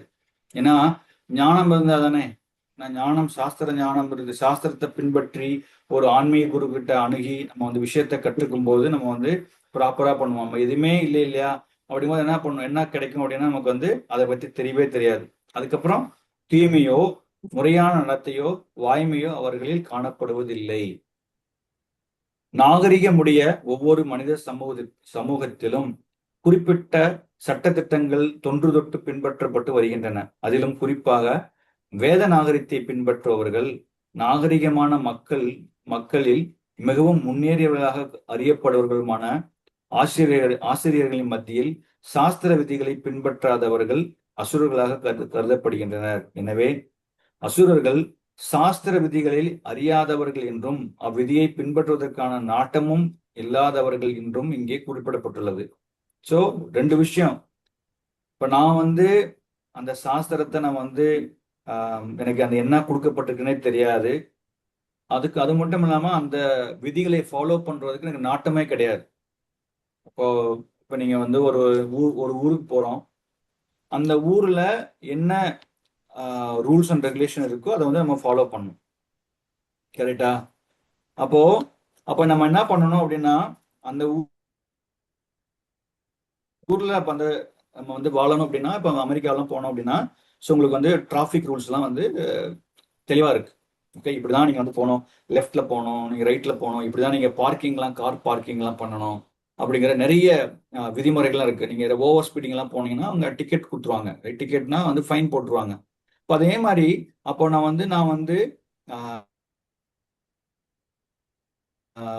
அந்த நாகரிகத்துல வந்து நான் வந்து என்ன சொல்றது, சட்டத்திட்டங்கள் தொன்று தொட்டு பின்பற்றி வருகின்றன. அதாவது அந்த நாகரிகத்தை பின்பற்றும் நாகரிக மக்களின் முன்னேறுகளும் அறியப்படுவன ஆசிரியர்களின் மத்தியில் சாஸ்திர விதிகள் பின்பற்றாதவர்கள் அசுரர்களாக கருதப்படுகின்றனர். அப்போ அந்த அசுரர்கள் வந்து அந்த சாஸ்திர விதிகளை அறியாதவர்கள் என்றும் அவ்விதிகளை பின்பற்றுவதற்கு நாட்டமே இல்லை. அப்போ நம்ம ஒரு ஊருக்கு போறோம் அப்படின்னா அங்க என்ன ரூல்ஸ் அண்ட் ரெகுலேஷனும் அதை வந்து நம்ம கத்துக்கிறதுக்கு நம்ம வந்து அதுக்கு நாட்டமா இருக்கணும். அது ஓகே, இந்த ஊர்ல இப்படிதான் இருக்கா, அது நான் ஃபாலோ பண்ணணும். அப்படி இல்லை அப்படின்னா இன்னொரு எக்ஸாம்பிள் பார்த்தோம் அப்படின்னா ஒரு கம்பெனிக்கு போறோம். கம்பெனில போறோம் அப்படின்னா அந்த கம்பெனில வந்து வேலை செய்யணும், இல்லை ஏதோ ஒரு இதுல வேலை செய்யணும் அப்படின்னா அந்தந்த கம்பெனிகளுக்கு அந்தந்த ரூல்ஸ் அண்ட் ரெகுலேஷன்ஸ் இருக்கு. எப்படி இருக்கு, கோட் ஆஃப் கண்டக்ட்னு சொல்லுவாங்க, ரைட்? எப்படி என்ன மாதிரி எல்லாம் ஃபாலோ பண்ணணும் அப்படின்னு சொல்லிட்டு. அப்போ அதுல வந்து நமக்கு என்ன பண்ணணும்னா அதை வந்து புரிஞ்சுக்கணும். அதை புரிஞ்சுக்கிட்டு அதை வந்து நம்ம என்ன பண்ணணும், பின்பற்றுவதற்கு நம்ம வந்து இதை ப்ராக்டிஸ் பண்ணிக்கணுமே தவிர, அப்படி இல்லை எனக்கு எதுவுமே தெரியாது அப்படின்னா என்ன பண்ணுவாங்க, ஒண்ணு அந்த கம்பெனி வந்து வேலையை விட்டு தூக்கிடுவாங்க, இல்லாட்டி அந்த நாட்டுல நம்மளால இருக்க முடியாது. எனக்கு எந்த ரூல்ஸுமே தெரியாதுப்பா அப்படின்னா வந்து நீ வந்து இந்த நாட்டுல வாழ்வதற்கு நீ வந்து ஒரு குவாலிஃபைடே கிடையாதுப்பா, நீ வந்து உன்னோட சொந்த ஊருக்கே போயிடு அப்படின்னு சொல்லிடுவாங்க, ரைட்? அதுதான் சிம்பிள். அதனால இந்த விதிகளை அறியாதவர்கள் சிலர் இவற்றை அறிந்தாலும் கூட பின்பற்றுவதற்கான இயல்பில்லாதவர்களாக உள்ளனர். அவர்களிடம் நம்பிக்கை இல்லை, வேத நெறிகளின்படி செயல்படுவதற்கான விருப்பம் இல்லை. அகத்திலும் சரி புறத்திலும் சரி அசுரர்கள் தூய்மை இல்லாதவர்கள். அகத்திலையும் சரி, அகம்னா உள்ளேயும் சரி வெளியிலையும் சரி தூய்மை இல்லாதவர்கள் அப்படின்னு சொல்றார். யாரு? அசுரர்கள். நீராடுதல், பற்களை துலக்குதல், சவரம் செய்தல், ஆடைகளை மாற்றுதல் முதலிய செயல்களின் மூலம் ஒருவன் எப்பொழுதும் உடலை தூய்மையாக வைத்துக் கொள்ள வேண்டும். அகத்தூய்மையை பொறுத்தவரை இறைவனுடைய புனித நாமங்களை எப்பொழுதும் நினைவு கொள்ள வேண்டும். இவ்வாறு ஹரே கிருஷ்ணா கிருஷ்ண கிருஷ்ணா ஹரே ஹரே, ஹரே ராம ராம ராம ஹரே ஹரே என்று உச்சரிக்க வேண்டும். அகம் மற்றும் புற தூய்மைக்கான இத்தகைய விதிகளை அசுரர்கள் விரும்புவதும் இல்லை, பின்பற்றுவதும் இல்லை. நிறைய மக்கள் பார்க்கலாம், காலையில எந்திரிப்பாங்க, அப்படியே எந்திரிச்சோன்னா அப்படி நேரா என்ன பண்ணுவாங்கன்னா கிச்சனுக்கு தான் போவாங்க. கிச்சன்ல போய் விஷயங்கள் ஏதாவது பண்றது, இல்லாட்டி குளிக்காமலே வந்து சமைக்கிறது, இல்லை வந்து பல்லு விளக்காமலே சில மக்கள் வந்து சாப்பிட்றது, அதெல்லாமே வந்து அசுர மென்டாலிட்டி, ரைட்டா? அப்போ இதெல்லாமே இருக்கக்கூடாது. அப்போ வெளியில மட்டும் இந்த மாதிரி கிளீனா இருந்தா பத்தாது. பிரபுபாத் என்ன கொடுத்துருக்காரு அப்படின்னா, நீராடுதல், பற்களை துலக்குதல், சவரம் செய்தல், ஷேவ் பண்ணி நீட்டா இருக்கணும், ரைட்டா? அப்படியே நிறைய தாடியெல்லாம் விட்டுக்கிட்டு அந்த மாதிரிலாம் இருக்கக்கூடாது. நல்லா ஷேவ் பண்ணி நீட்டா இருக்கணும். ஆடைகளை மாற்றுதல், நீட்டா ஒரு நல்ல ஆடைகளை மாற்றணும். அந்த மாதிரி கொஞ்சம் சட்டையெல்லாம் நல்லா போட்டுக்கணும். இப்போ நம்ம வந்து இப்போ டிடி ரூமுக்கு போறோம், இல்லை எதாவது சேவை இப்போ போறோம் அப்படின்னா ஒரு நல்ல சட்டை போட்டு போகணும். இல்லை எதுக்கு எங்கே போட்டாலுமே ஒரு நீட்டா ஒரு நல்ல ஒரு ஆடைகள் அணிஞ்சிக்கணும். அப்படியே ஒரு மாதிரி கிழிஞ்சு போனதோ இல்லை அந்த அழுக்கான சட்டையா நம்ம என்ன பண்ணோம்னா போட்டுட்டு அதையே திருப்பி இன்னொரு நாளைக்கு போட்டுக்கலாம் அப்படின்ட்டு அந்த மாதிரி போட்டதெல்லாம் இப்போ நீட்டா நம்ம வந்து போடணும் அப்படின்ட்டு சொல்லப்பட்டிருக்கு, ரைட்டா? அதே மாதிரி அது வந்து புற தூய்மை. அகத்தூய்மைக்கு வந்து சாண்ட் ஹரே கிருஷ்ணா மகாமந்திரா. வேற எந்த விதமான முறையிலையுமே வந்து நமக்கு உள்ள இருக்கிற அந்த அழுக்குகளை வந்து கிளீன் பண்ணவே முடியாது, ரைட்டா? ஸோ அதனால வந்து நம்ம ஹரே கிருஷ்ணா மகாமந்திரை உச்சரிப்பதன் மூலமாக நமக்கு எல்லா விதமான களங்கங்களுமே வந்து அது வந்து தூய்மைப்படுத்தப்படுகிறது. அதெல்லாம் வந்து நம்ம வந்து ஃபாலோ பண்ணோம் அப்படின்ட்டு இங்க சொல்லப்பட்டது. நடந்ததை பொறுத்தவரை மனித இனத்தின் சட்ட புத்தகமான மனுசமதியை முதலியவற்றில் மனித நடத்தைக்கு வழிகாட்டும் பற்பல சட்ட திட்டங்கள் இருக்கின்றன. இன்று வரை இந்துக்கள் மனுசமதியை பின்பற்றி வருகின்றனர். சொத்துரிமைக்கான சட்டம் மற்றும் பல சட்டங்கள் இப்புத்தகத்திலிருந்து வரையறுக்கப்பட்டவை. பெண்களுக்கு சுதந்திரம் கொடுக்கக்கூடாது என்று மனுசமதியில் தெளிவாக கூறப்பட்டுள்ளது. இதன் பொருள் பெண்களை அடிமையாக வைத்திருக்க வேண்டும் என்பதல்ல, மாறாக அவர்கள் குழந்தைகளை போன்றவர்கள். குழந்தைகளுக்கு சுதந்திரம் கொடுக்கப்படுவதில்லை, ஆனால் அவர்கள் அடிமைகளாக இருக்க வேண்டும் என்று அர்த்தமில்லை. இத்தகைய விதிகளை அசுரர்கள் தற்போது புறக்கணித்து விட்டனர்.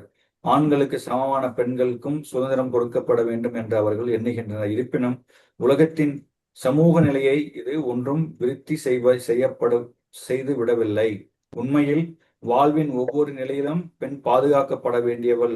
அவள் தனது சிறு வயதில் தந்தையாலும், இளம் வயதில் கணவனாலும், முதுமையில் வளர்ந்த பிள்ளைகளாலும் பாதுகாக்கப்பட வேண்டும். மனுசமதியின்படி இதுவே முறையான சமூக நடத்தை. ஆனால் நவீன கல்வி முறையோ பெண்களின் வாழ்வை பற்றி ஒரு கர்வமான கருத்தை செயற்கையான வடிவமைத்துள்ளது. இதனால் திருமணம் என்பது தற்போது ஒரு கற்பனையாக ஆகிவிட்டது. மேலும் மேலும்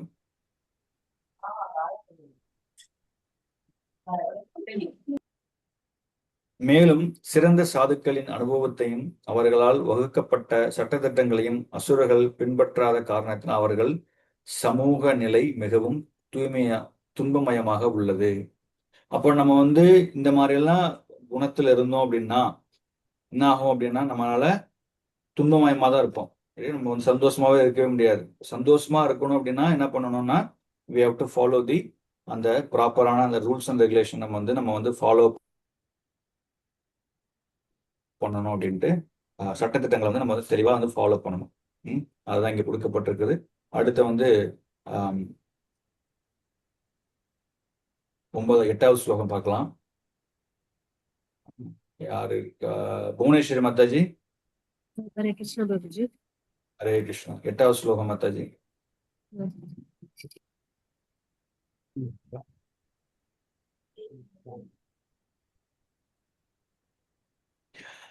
அசத்யம் அபரிதிஷ்டம் தே சத்யம் அபர்திஷ்டம் தே ஜகத் ஆகூர் அனீஸ்வரம் ஜகத் ஆகோராணீஸ்வரம் அபரஸ்பர சம்பூதம் அபரஸ்பர சம்பூதம் கிம் அன்யத் காம கைத்துகம். கிம் அந்யத் காம ஐத்துகம். மொழிபெயர்ப்பு. அவர்கள் இவ்வுலகம் பொய் என்றும் அஸ்திவாரம் இல்லாதது என்றும் கட்டுப்படுத்தும் கடவுள் எவரும் இல்லை என்றும் கூறுகின்றனர். காம இச்சையால் உண்டாக்கப்பட்டதாகவும் காமத்தை தவிர இதற்கு வேறு காரணம் இல்லை என்றும் அவர்கள் சொல்கின்றனர். ஹரே கிருஷ்ணா. சோ அப்போ இங்க கிருஷ்ணர் என்ன சொல்றாருன்னா, அந்த முன்னாடி பதத்துல பார்த்தது என்ன சொன்னாரு, அவங்களுக்கு வந்து எதுவுமே தெரியல. ரைட்டா? அவங்களுக்கு வந்து இந்த உலகம் எப்படி இருக்குன்னு தெரியல. ஆனா இப்ப அவங்க அந்த அசுரத்தன்மை உடையவங்க என்ன நினைக்கிறாங்க அப்படின்னா, அவங்களுடைய கன்க்ளூஷன் இந்த உலகத்தை பத்தி அவங்க என்ன நினைக்கிறாங்க அப்படிங்கறத வந்து இங்க வந்து கிருஷ்ணர் சொல்றார். அவங்க என்ன நினைக்கிறாங்க, இவ்வுலகம் வந்து பொய் என்றும் இது வந்து பொய் அப்படின்னு நினைக்கிறாங்க. அப்படிதான் முன்னாடி பார்த்தோம். இது வந்து பொய் கிடையாது, இது டெம்பரவரி. மாயாவாதிகள் என்ன சொல்லுவாங்க அப்படின்னா, இது வந்து பொய், இந்த உலகம் வந்து ஒரு பொய் அப்படின்னு சொல்லுவாங்க. பட் ஆனால் அது கிடையாது. நமக்கு வந்து இது வந்து ஒரு டெம்பரவரியான லொகேஷன் நமக்கு இருக்கு. நமக்கு பொய் என்றும் அஸ்திவாரம் இல்லாதது என்றும். அஸ்திவாரம் இல்லை அப்படின்னா முன்னாடி பார்த்தோம், நம்ம எல்லாமே வந்து பகவானால இயக்கப்படுகிறது. பகவானுடைய இச்சைகள்னாலதான், பகவானுடைய கட்டுப்பாட்டு கீழே தான் இருக்குன்னு பார்த்தோம். நம்ம அதை வந்து அவங்க ஒத்துக்கிறது கிடையாது. கட்டுப்படுத்தும் கடவுள் எவரும் இல்லை அப்படின்ட்டு அவங்க நினைச்சுக்கிறாங்க. காம இச்சையால் உண்டாக்கப்பட்டதாகவும் காமத்தை தவிர இதற்கு வேறு காரணம் இல்லை என்றும் அவர்கள் சொல்கின்றனர். ஸோ அவங்களோட கன்க்ளூஷன் தான், எல்லாமே காமத்தினாலதான் ஆனது, அதை தவிர வேறு எந்த காரணமும் இல்லை அப்படின்ட்டு சொல்றாங்க. இவ்வுலகம் மாய கற்பனையின் ஒரு தோற்றம் என்றும் காரணமும் விளைவும் இல்லாத, ஆள்பவர் இல்லாத மற்றும் நோக்கம் இல்லாதது இது உண்மையானது அல்ல என்றும் அசுரத்தன்மையினர் முடிவு செய்கின்றனர். மாய கற்பனையின் ஒரு தோற்றம், ஒரு பிம்பமா தான் இருக்கு அப்படின்ட்டு, காரணமும் விளைவும் இல்லாத, ஆள்பவர் இல்லாத மற்றும் நோக்கமே இல்லாதது இந்த உலகம் அப்படின்ட்டு அவங்க நினைக்கிறாங்க. ஜட செயல்களாலும் அவற்றின் விளைவுகளாலும் சந்தர்ப்ப வசத்தினால் இந்த பிரபஞ்சம் தோன்றியது என்றும் அவர்கள் கூறுகின்றனர். ஏதோ என்ன சொல்றது, பை சான்ஸ்ல தான் வந்து இந்த உலகம் உருவாக்கி சொல்றாங்க இல்லையா? அந்த மாதிரி வந்து அவங்க என்ன எப்படி யோசிக்கிறாங்கன்னா, எல்லாமே வந்து அப்படியே ஏதோ ஒரு அப்படியே ஜஸ்ட் லைக் தட் வந்துருச்சு அப்படின்ட்டு அவங்க யோசிக்கிறாங்க. இந்த உலகம் ஒரு குறிப்பிட்ட நோக்கத்திற்காக கடவுளால் படைக்கப்பட்டது என்று அவர்கள் எண்ணுவதில்லை. ஸோ பகவான் வந்து இந்த உலகத்தை படைச்சதோட, அந்த பிரபஞ்சத்தை படைச்சது நோக்கமே வந்து என்னன்னா, நம்ம வந்து திரும்பவும் பகவானை நோக்கி பக்தி பண்ணி பகவான் லோகத்துக்கு திரும்ப சென்று விடணும் அப்படிங்கறதுக்காக தான் வந்து இந்த நமக்கு வந்து கொடுத்துருக்காரு ஜெயில். இந்த பௌதிக உலகம் வந்து ஒரு ஜெயில். நமக்கு இந்த மெட்டீரியல் வேர்ல்டு வந்து நமக்கு ஜெயில் தான். ரைட்டா? அதுல வந்து நான் வந்து A கிளாஸ் ஜெயில் இருக்கலாம், B கிளாஸ் ஜெயில் இருக்கலாம், C கிளாஸ் ஜெயில் இருக்கலாம் அப்படின்ட்டு அதெல்லாம் வேற. ரைட். நான் வந்து ஒரு ஜெயில தான் இருக்கேன். நான் நினைச்சிட்டு இருக்கேன் நான் ரொம்ப சொகுசான வாழ்க்கையை வாழ்றேன், எனக்கு பெரிய பங்களா இருக்கு, நான் 10 கார் வச்சிருக்கேன், 100 கார் வச்சிருக்கேன், நான் கோடிக்கணக்கில் சொத்து இருக்கு அப்படின்னா நீ வந்து ஏ கிளாஸ் ஜெயில இருக்க. ஓகே. சிலர் வந்து பி கிளாஸ் ஜெயில இருக்கலாம், சிலர் வந்து நம்ம வந்து சி கிளாஸ் ஜெயில இருக்கலாம். இருட்டுல அங்க வந்து ஓட்டையில வந்து அப்படியே சாதத்தை உள்ள தள்ளுவாங்க, அதை சாப்பிடுவாங்க அவங்க. ஸோ அது மாதிரி வந்து டிஃப்ரெண்ட் ஃபெசிலிட்டி இருக்கு மக்களுக்கு. அதே மாதிரி வந்து இப்போ இந்த பௌதிக உலகத்துலயுமே பார்த்தீங்கன்னா சில மக்களுக்கு சில ஃபெசிலிட்டி இருக்குன்னா அப்போ அவங்க எந்த எந்த ஜெயில் இருக்காங்க புரிஞ்சுக்கணும் நம்ம. So, அதனால வந்து நம்ம அவங்க என்ன நினைச்சிட்டு இருக்காங்க அப்படின்னா இது வந்து பகவான் வந்து எந்த விதமான நோக்கத்திற்காகவும் கடவுள் படைக்கப்படலன்னு நினைக்கிறாங்க. பட் பகவானோட நோக்கம் என்ன? அட்லீஸ்ட் இந்த ஜெயிலுக்கு போயிட்டு, ஜெயிலுக்கு எதுக்காக போறோம் நம்ம? ஜெயிலுக்கு போனோம்னா நான் பண்ண தப்பு, நான் பண்ண மிஸ்டேக் வந்து ரியலைஸ் பண்றோம் நம்ம. ரைட்டா? எஸ், நான் வந்து தப்பு பண்ணிட்டேன், அதுக்கு வந்து பிராயச்சித்தமா இல்லை வந்து நான் என்ன பண்ணணும், அதை நான் திருந்தி வாழ்வதற்கு ஒரு வாய்ப்பு கொடுங்க அப்படின்ட்டு நம்ம மன்றாடுறோம். ரைட்டா? ஸோ அதுக்கு அதெல்லாம் பார்த்தீங்கன்னா நம்ம தமிழ்நாட்டில் பார்த்தோம் அப்படின்னா அவங்க ஏதாவது ஒரு தலைவர்களுடைய பிறந்த நாளையோ இல்லை காந்தி ஜெயந்தி அன்னைக்கோ வந்து நல்ல நல்ல நிலையில் இருக்கிறவங்க ஜெயிலில் வந்து ப்ராப்பரா பிஹேவ் பண்றவங்கள வந்து என்ன பண்ணுவாங்கன்னா அவங்களுடைய என்ன சொல்றது, அவங்களுடைய நல்ல எண்ணங்களுக்காக நல்ல செயல்களுக்காக அவங்களை வந்து விடுதலை பண்ணுவாங்க. ரைட்டா? அப்போ இப்ப இங்க பகவான் வந்து நோக்கமே இல்லைன்னு சொல்ல முடியாது. ஆனா அவங்க என்ன நினைக்கிறாங்க, நோக்கம் இல்லாம பகவான் படிச்சிருக்காரு அப்படின்றது எப்படி இருக்கும்? அவரோட நோக்கம் என்ன? நம்ம திரும்பவும் பகவான் லோகத்துக்கு போகணும், இங்க எல்லாரும் போயிட்டு இது ஜெயில கஷ்டப்படுறோம், இங்க கஷ்டமே படக்கூடாது, திருப்பி வந்து இங்க இந்த உலகத்துக்கு வந்தோம்னா திருப்பி பிறவி இருக்கு, திருப்பி பிறவி எடுக்கணும், புனரப்பி மரணம் புனரப்பி ஜனனம், திருப்பி பிறப்பு இறப்பு மூப்பு பிணி, திருப்பி பிறப்பு இறப்பு மூப்பு பிணி இருந்துகிட்டே இருக்கு, அதுல இருந்து வெளில வரணும் அப்படிங்கிற எண்ணத்தை வளர்த்துக்கிட்டோம் அப்படின்னா பகவான்கிட்ட போகணுங்கிறது வரணும் அப்படிங்கிறதுக்காக தான் வந்து பகவான் ஒரு ஆப்பர்ச்சுனிட்டி கொடுத்துருக்காரு. பட் அவங்க என்ன நினைக்கிறாங்கன்னா எந்த விதமான ஒரு நோக்கமுமே இல்லைன்னு சொல்லி அவங்க சொல்றாங்க. அவர்கள் தங்களது சுய கொள்கைகளை உருவாக்குகின்றனர். உலகம் தனது சுய வழியில் தானாகவே வந்துள்ளது, இதற்கு பின்னால் கடவுள் ஒருவர் இருப்பதாக நம்புவதற்கு காரணம் எதுவும் இல்லை. இப்போ வந்து ஒரு பெயிண்டர் யூஸ்வலா நம்ம பார்க்குற எக்ஸாம்பிள் தான், ஒரு பெயிண்டர் இருக்காரு அப்படின்னா இப்போ ஒரு நீட்டா இப்போ நம்ம டிடிஸ், நம்ம ராதாகிருஷ்ணா டிடிஸ் இருக்காங்க அப்படின்னா ராதாகிருஷ்ணா டிடிஸ்க்கு வந்து அவ்வளோ அழகா அலங்காரம் பண்றோம் அப்படின்னா அந்த அழகான அலங்காரம் பண்றது யாருன்னு பாத்தீங்கன்னா ஒரு டிவோட்டிஸ் இருக்காங்க. ரைட்டா? அப்ப அதுக்கு பின்னாடி யாரோ ஒருத்தங்க இருக்காங்க. இப்ப இந்த சின்ன சின்ன விஷயங்களுக்கு ஒருத்தங்க வச்சுதான் ஒருத்தங்க இருக்கு, பின்னாடி ஒருத்தங்க இருக்காங்க, அவங்க தான் பண்றாங்கன்னு இருக்கும்போது இந்த ஹோல் பிரபஞ்சம் நம்ம பார்த்தோம் இல்லையா, அந்த எண்ணற்ற பிரபஞ்சங்களுமே வந்து தன்னுடைய பகவான் வந்து தன்னுடைய ஜஸ்ட் பை கிளான்ஸ்லயே எல்லாத்தையும் மேனேஜ் பண்றாரு பகவான். அப்படிங்கும்போது நம்ம வந்து இதை வந்து தானா வந்தது அப்படின்றது எடுத்துக்கூடாது. அந்த மாதிரி விஷயத்த வந்து இதற்கு பின்னால் கடவுள் ஒன்று இருப்பதாக நம்புவதற்கு காரணம் எதுவும் இல்லை அப்படின்ட்டு அவங்க தப்பா புரிஞ்சுக்கிறாங்க. பட் ஆனா ஒரு இன்ஜினியர் இருக்காரு அப்படின்னா அதுக்கு ஒரு ஒரு பெயிண்டிங்கோ இல்லை ஒரு விஷயம்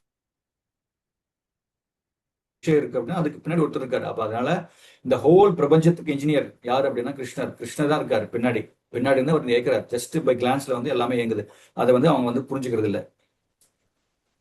அது மட்டும் இல்லாம ஜடத்திற்கும் ஆத்மாவிற்கும் வேறுபாடு இல்லை என்றும் கருத்தும் அவர்கள் பரம ஆத்மாவையும் ஏற்பதில்லை. ஜடத்திற்கும் ஆத்மாவிற்கும் வேறுபாடு இல்லை. நம்ம சொல்லுவாங்களே சிலர்லாம் அது கிறிஸ்டியானிட்டின்னு நினைக்கிறேன், அவங்க வந்து அனிமல்ஸ் எல்லாம் ஏன் கொல்றோம் அப்படின்னு கேட்டோம்னா அதுக்கு வந்து ஆத்மா இல்லை சம்திங் அவங்க வந்து வேறு விதமாக கூறுவாங்க அவங்க. அப்ப வந்து இந்த ஜடத்திற்கும் ஆத்மாவுக்கு எந்த வேறுபாடும் இல்லை அப்படிங்கிற எண்ணம் என்ன, ஆத்மாங்கிற கான்செப்டே வரலையே அவங்க. நான் வி ஆர் நாட், பிரபுபாதா தான் அடிக்கடி சொல்லுவார், like we are not this body, we are soul அப்படின்ட்டு சொல்லிட்டே இருக்காரு. எதுக்காக சொன்னார்னா நம்மளுக்குமே வந்து சில நேரத்தில் திடீர்னு மறந்துடுவோம், நம்ம ஆத்மாங்கிற பிளாட்ஃபார்ம் வரமாட்டோம். ரைட்டா? ஆத்ம பிளாட்ஃபார்முக்கு வரணும் அப்படிங்கிறதுக்காக தான் பிரபுபாத் வந்து பிகினிங்ல இருந்து எண்டு வரைக்கும் 18 சாப்டர் வரைக்கும் சொல்லிட்டே இருப்பார். அப்போ இவங்க வந்து அப்போ ஆத்மாவுக்கும் ஜடத்திற்குமே வந்து வேறுபாடு இல்லைன்னு சொல்லி அவங்க நினைச்சுக்கிறாங்க. அது மட்டும் இல்லாம அவங்க வந்து பரம ஆத்மாவையும் ஏற்பதில்லை. பரமபுருஷ பகவான் வந்து பரமாத்மாவா இருக்காரு அப்படிங்கிறது அதையும் வந்து அவங்க ஏத்துக்கிறது இல்லை. எல்லாம் வெறும் ஜனமே, இந்த முழு பிரபஞ்சமும் மாயின் ஒரு படைப்பே, அவர்களை பொறுத்தவரை அனைத்தும் சூன்யமாகும், மேலும் நமக்கு தோன்றும் தோற்றங்கள் யாவும் நமது பார்வையில் உள்ள அறியாமையினால் காணப்படுகின்றன. தோற்றங்களில் உள்ள எல்லா வேறுபாடுகளையும் அவர்கள் அறியாமையின் காட்சியாக எடுத்துக்கொள்கின்றனர். கனவில் நாம் பல்வேறு பொருட்களை படைக்கின்றோம். அவற்றுக்கு உன்னதமான இருப்பு கிடையாது. விழித்தெழுந்தவுடன் நாம் கண்டது எல்லாமே கனவுதான் என்பதை அறிகிறோம். அதுபோல இவ்வுலகின் படைப்புகள் என்று அவர்கள் எண்ணுகின்றனர். ஆனால் உண்மை என்னவெனில் வாழ்க்கை ஒரு கனவே என்று அசுரர்கள் கூறும் போதிலும் அந்த கனவை அனுபவிப்பதிலும் அவர்கள் மிகவும் திறமசாலியாக இருக்கின்றனர். எனவே ஞானத்தை அடைவதற்கு பதிலாக தங்களது கனவுலகில் மேலும் மேலும் அவர்கள் சிக்கிக் கொள்கின்றனர். ஸோ அந்த ஞானத்தை அந்த ஞானத்தை பெறுவதற்கு பதிலாக என்ன பண்றாங்கன்னா, இங்க பிரபுபாத் என்ன சொல்றாருன்னா, அந்த கனவு உலகத்துல தான் வாழ்றாங்க. பகல் கனவுக்கு சொல்லுவோம் இல்லையா, பகல் கனவு காங்காதீங்கன்னு சொல்லுவாங்க இல்லையா, அந்த மாதிரி பகல் கனவுல கண்டுகிட்டே அவங்க கனவுலயே வாழ்க்கையை வாழ்ந்துட்டு இருக்காங்க. அப்படி இருக்கும்போது மேலும் மேலும் அவங்க என்ன பண்றாங்கன்னா, இந்த பிரபஞ்சத்துக்குள்ள சிக்கிக் கொள்கிறார்கள் சொல்றாங்க. ஆணுக்கும் பெண்ணுக்கும் இடையிலான உடல்வியல் குழந்தை பிறப்பது போல எந்த ஆத்மாவும் இன்றி இவ்வுலகம் தோன்றியுள்ளது என்று அவர்கள் முடிவு கட்டுகின்றனர். ஜடத்தின் கலவையினால் உயிர்வாளிகள் உண்டாக்கப்படுகின்றன என்பதும் ஆத்மா என்ற கேள்விக்கு இடமில்லை என்பதும் அவர்கள் எண்ணமாகும். வேர்வையிலிருந்தும் இறந்து போன உடலிலிருந்தும் காரணம் ஏதுமின்றி எவ்வாறு பல உயிரினங்கள் வெளிவருகின்றனவோ அதுபோல பிரபஞ்ச தோற்றத்தின் ஜட கலவையிலிருந்து முழு உலகமும் வெளிவந்துள்ளது. எனவே இந்த படைப்பிற்கு ஜட இயற்கையே காரணம், வேறு எந்த காரணமும் இல்லை. பகவத்கீதையில் கிருஷ்ணரின் வார்த்தைகள் அவருக்கு நம்பிக்கை இல்லை. மயா தக்ஷேன பிரகிருதி சுயதே சசாச்சரம். என்னுடைய வழிகாட்டுதலின் கீழ் இந்த முழு ஜட உலகமும் இயங்கிக் கொண்டுள்ளது. வேறு விதமாக கூறினால் உலகின் படைப்பை பற்றிய பக்குவமான அறிவை அசுரர்களிடம் இல்லை. அவர்களில் ஒவ்வொருவரும் தனக்கு சொந்தமான ஒரு குறிப்பிட்ட கொள்கையை கொண்டுள்ளனர். அவர்களை பொறுத்தவரை சாஸ்திரங்களை பற்றி ஒருவரது விளக்கம் மற்றொரு விளக்கத்தை போன்றே நல்லதாகும்.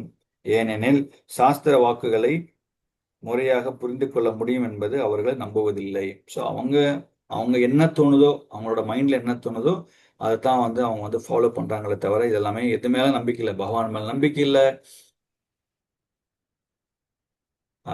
ஆத்மாவுக்கும் உடலுக்கும் டிஃபரன்ஸ் அது புரிஞ்சுக்க எதுவுமே உங்களுக்கு ஞானமே கிடையாது.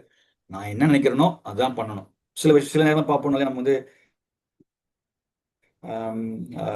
ஏதாவது நம்ம முடிவெடுத்து பண்ணணும் அப்படின்னா நம்ம என்ன பண்ணணும், இப்படிதான் பண்ணணும், அது ஏன் பண்ணணும் எதுக்கு பண்ணணும்னு தெரியாது. வீட்டுக்கு நான் தான் பெரியவன், வீட்டில் நான் தான் நம்ம மூத்தவன், நான் சொல்றேன் இல்லையா நீங்க பண்ணுங்க அப்படின்னு சொல்லுவாங்க சிலர்லாம், ரைட்டா? அப்போ ஏன் எதுக்கு அப்படிங்கிறது ஒரு எண்ணங்களே வராது. ஸோ அதனால அந்த மாதிரி எண்ணங்களை நம்ம வளர்த்துக்கணும், ரைட்? சாஸ்திரங்கள் என்ன கொடுக்கப்பட்டிருக்கோ அதெல்லாம் நம்ம ப்ராப்பராக ஃபாலோ பண்ணணும். ஸோ அதனால இதெல்லாம் அவங்களுடைய இந்த பிரபஞ்சத்தை பற்றி ஒரு கன்க்ளூஷன், அவங்க இந்த மாதிரிலாம் நினைச்சிட்டு இருக்காங்க அப்படிங்கிறத இங்க கிருஷ்ணர் சொல்றார். அதுக்கப்புறம் நாளைக்கு நெக்ஸ்ட் வீக்ல பார்க்கலாம். இந்த 9th ஸ்லோகத்துல அதுக்கப்புறம் என்ன மாதிரி எல்லாம் 10 to 20 வரைக்கும் என்ன மாதிரி எல்லாம் அவங்க இந்த அசுரத்தன்மை உள்ளவர்கள் என்ன மாதிரி எல்லாம் செயல்கள் செய்யறாங்க, அதன் மூலமா ஏற்படக்கூடிய என்ன சொல்றது அந்த மாற்றங்கள் ஆர் எதிர்மறையான செயல்கள் என்ன நடக்கும் அப்படிங்கிறத நம்ம நெக்ஸ்ட் கிளாஸ்ல பார்க்கலாம். Okay, Hare Krishna. Any questions, any comments?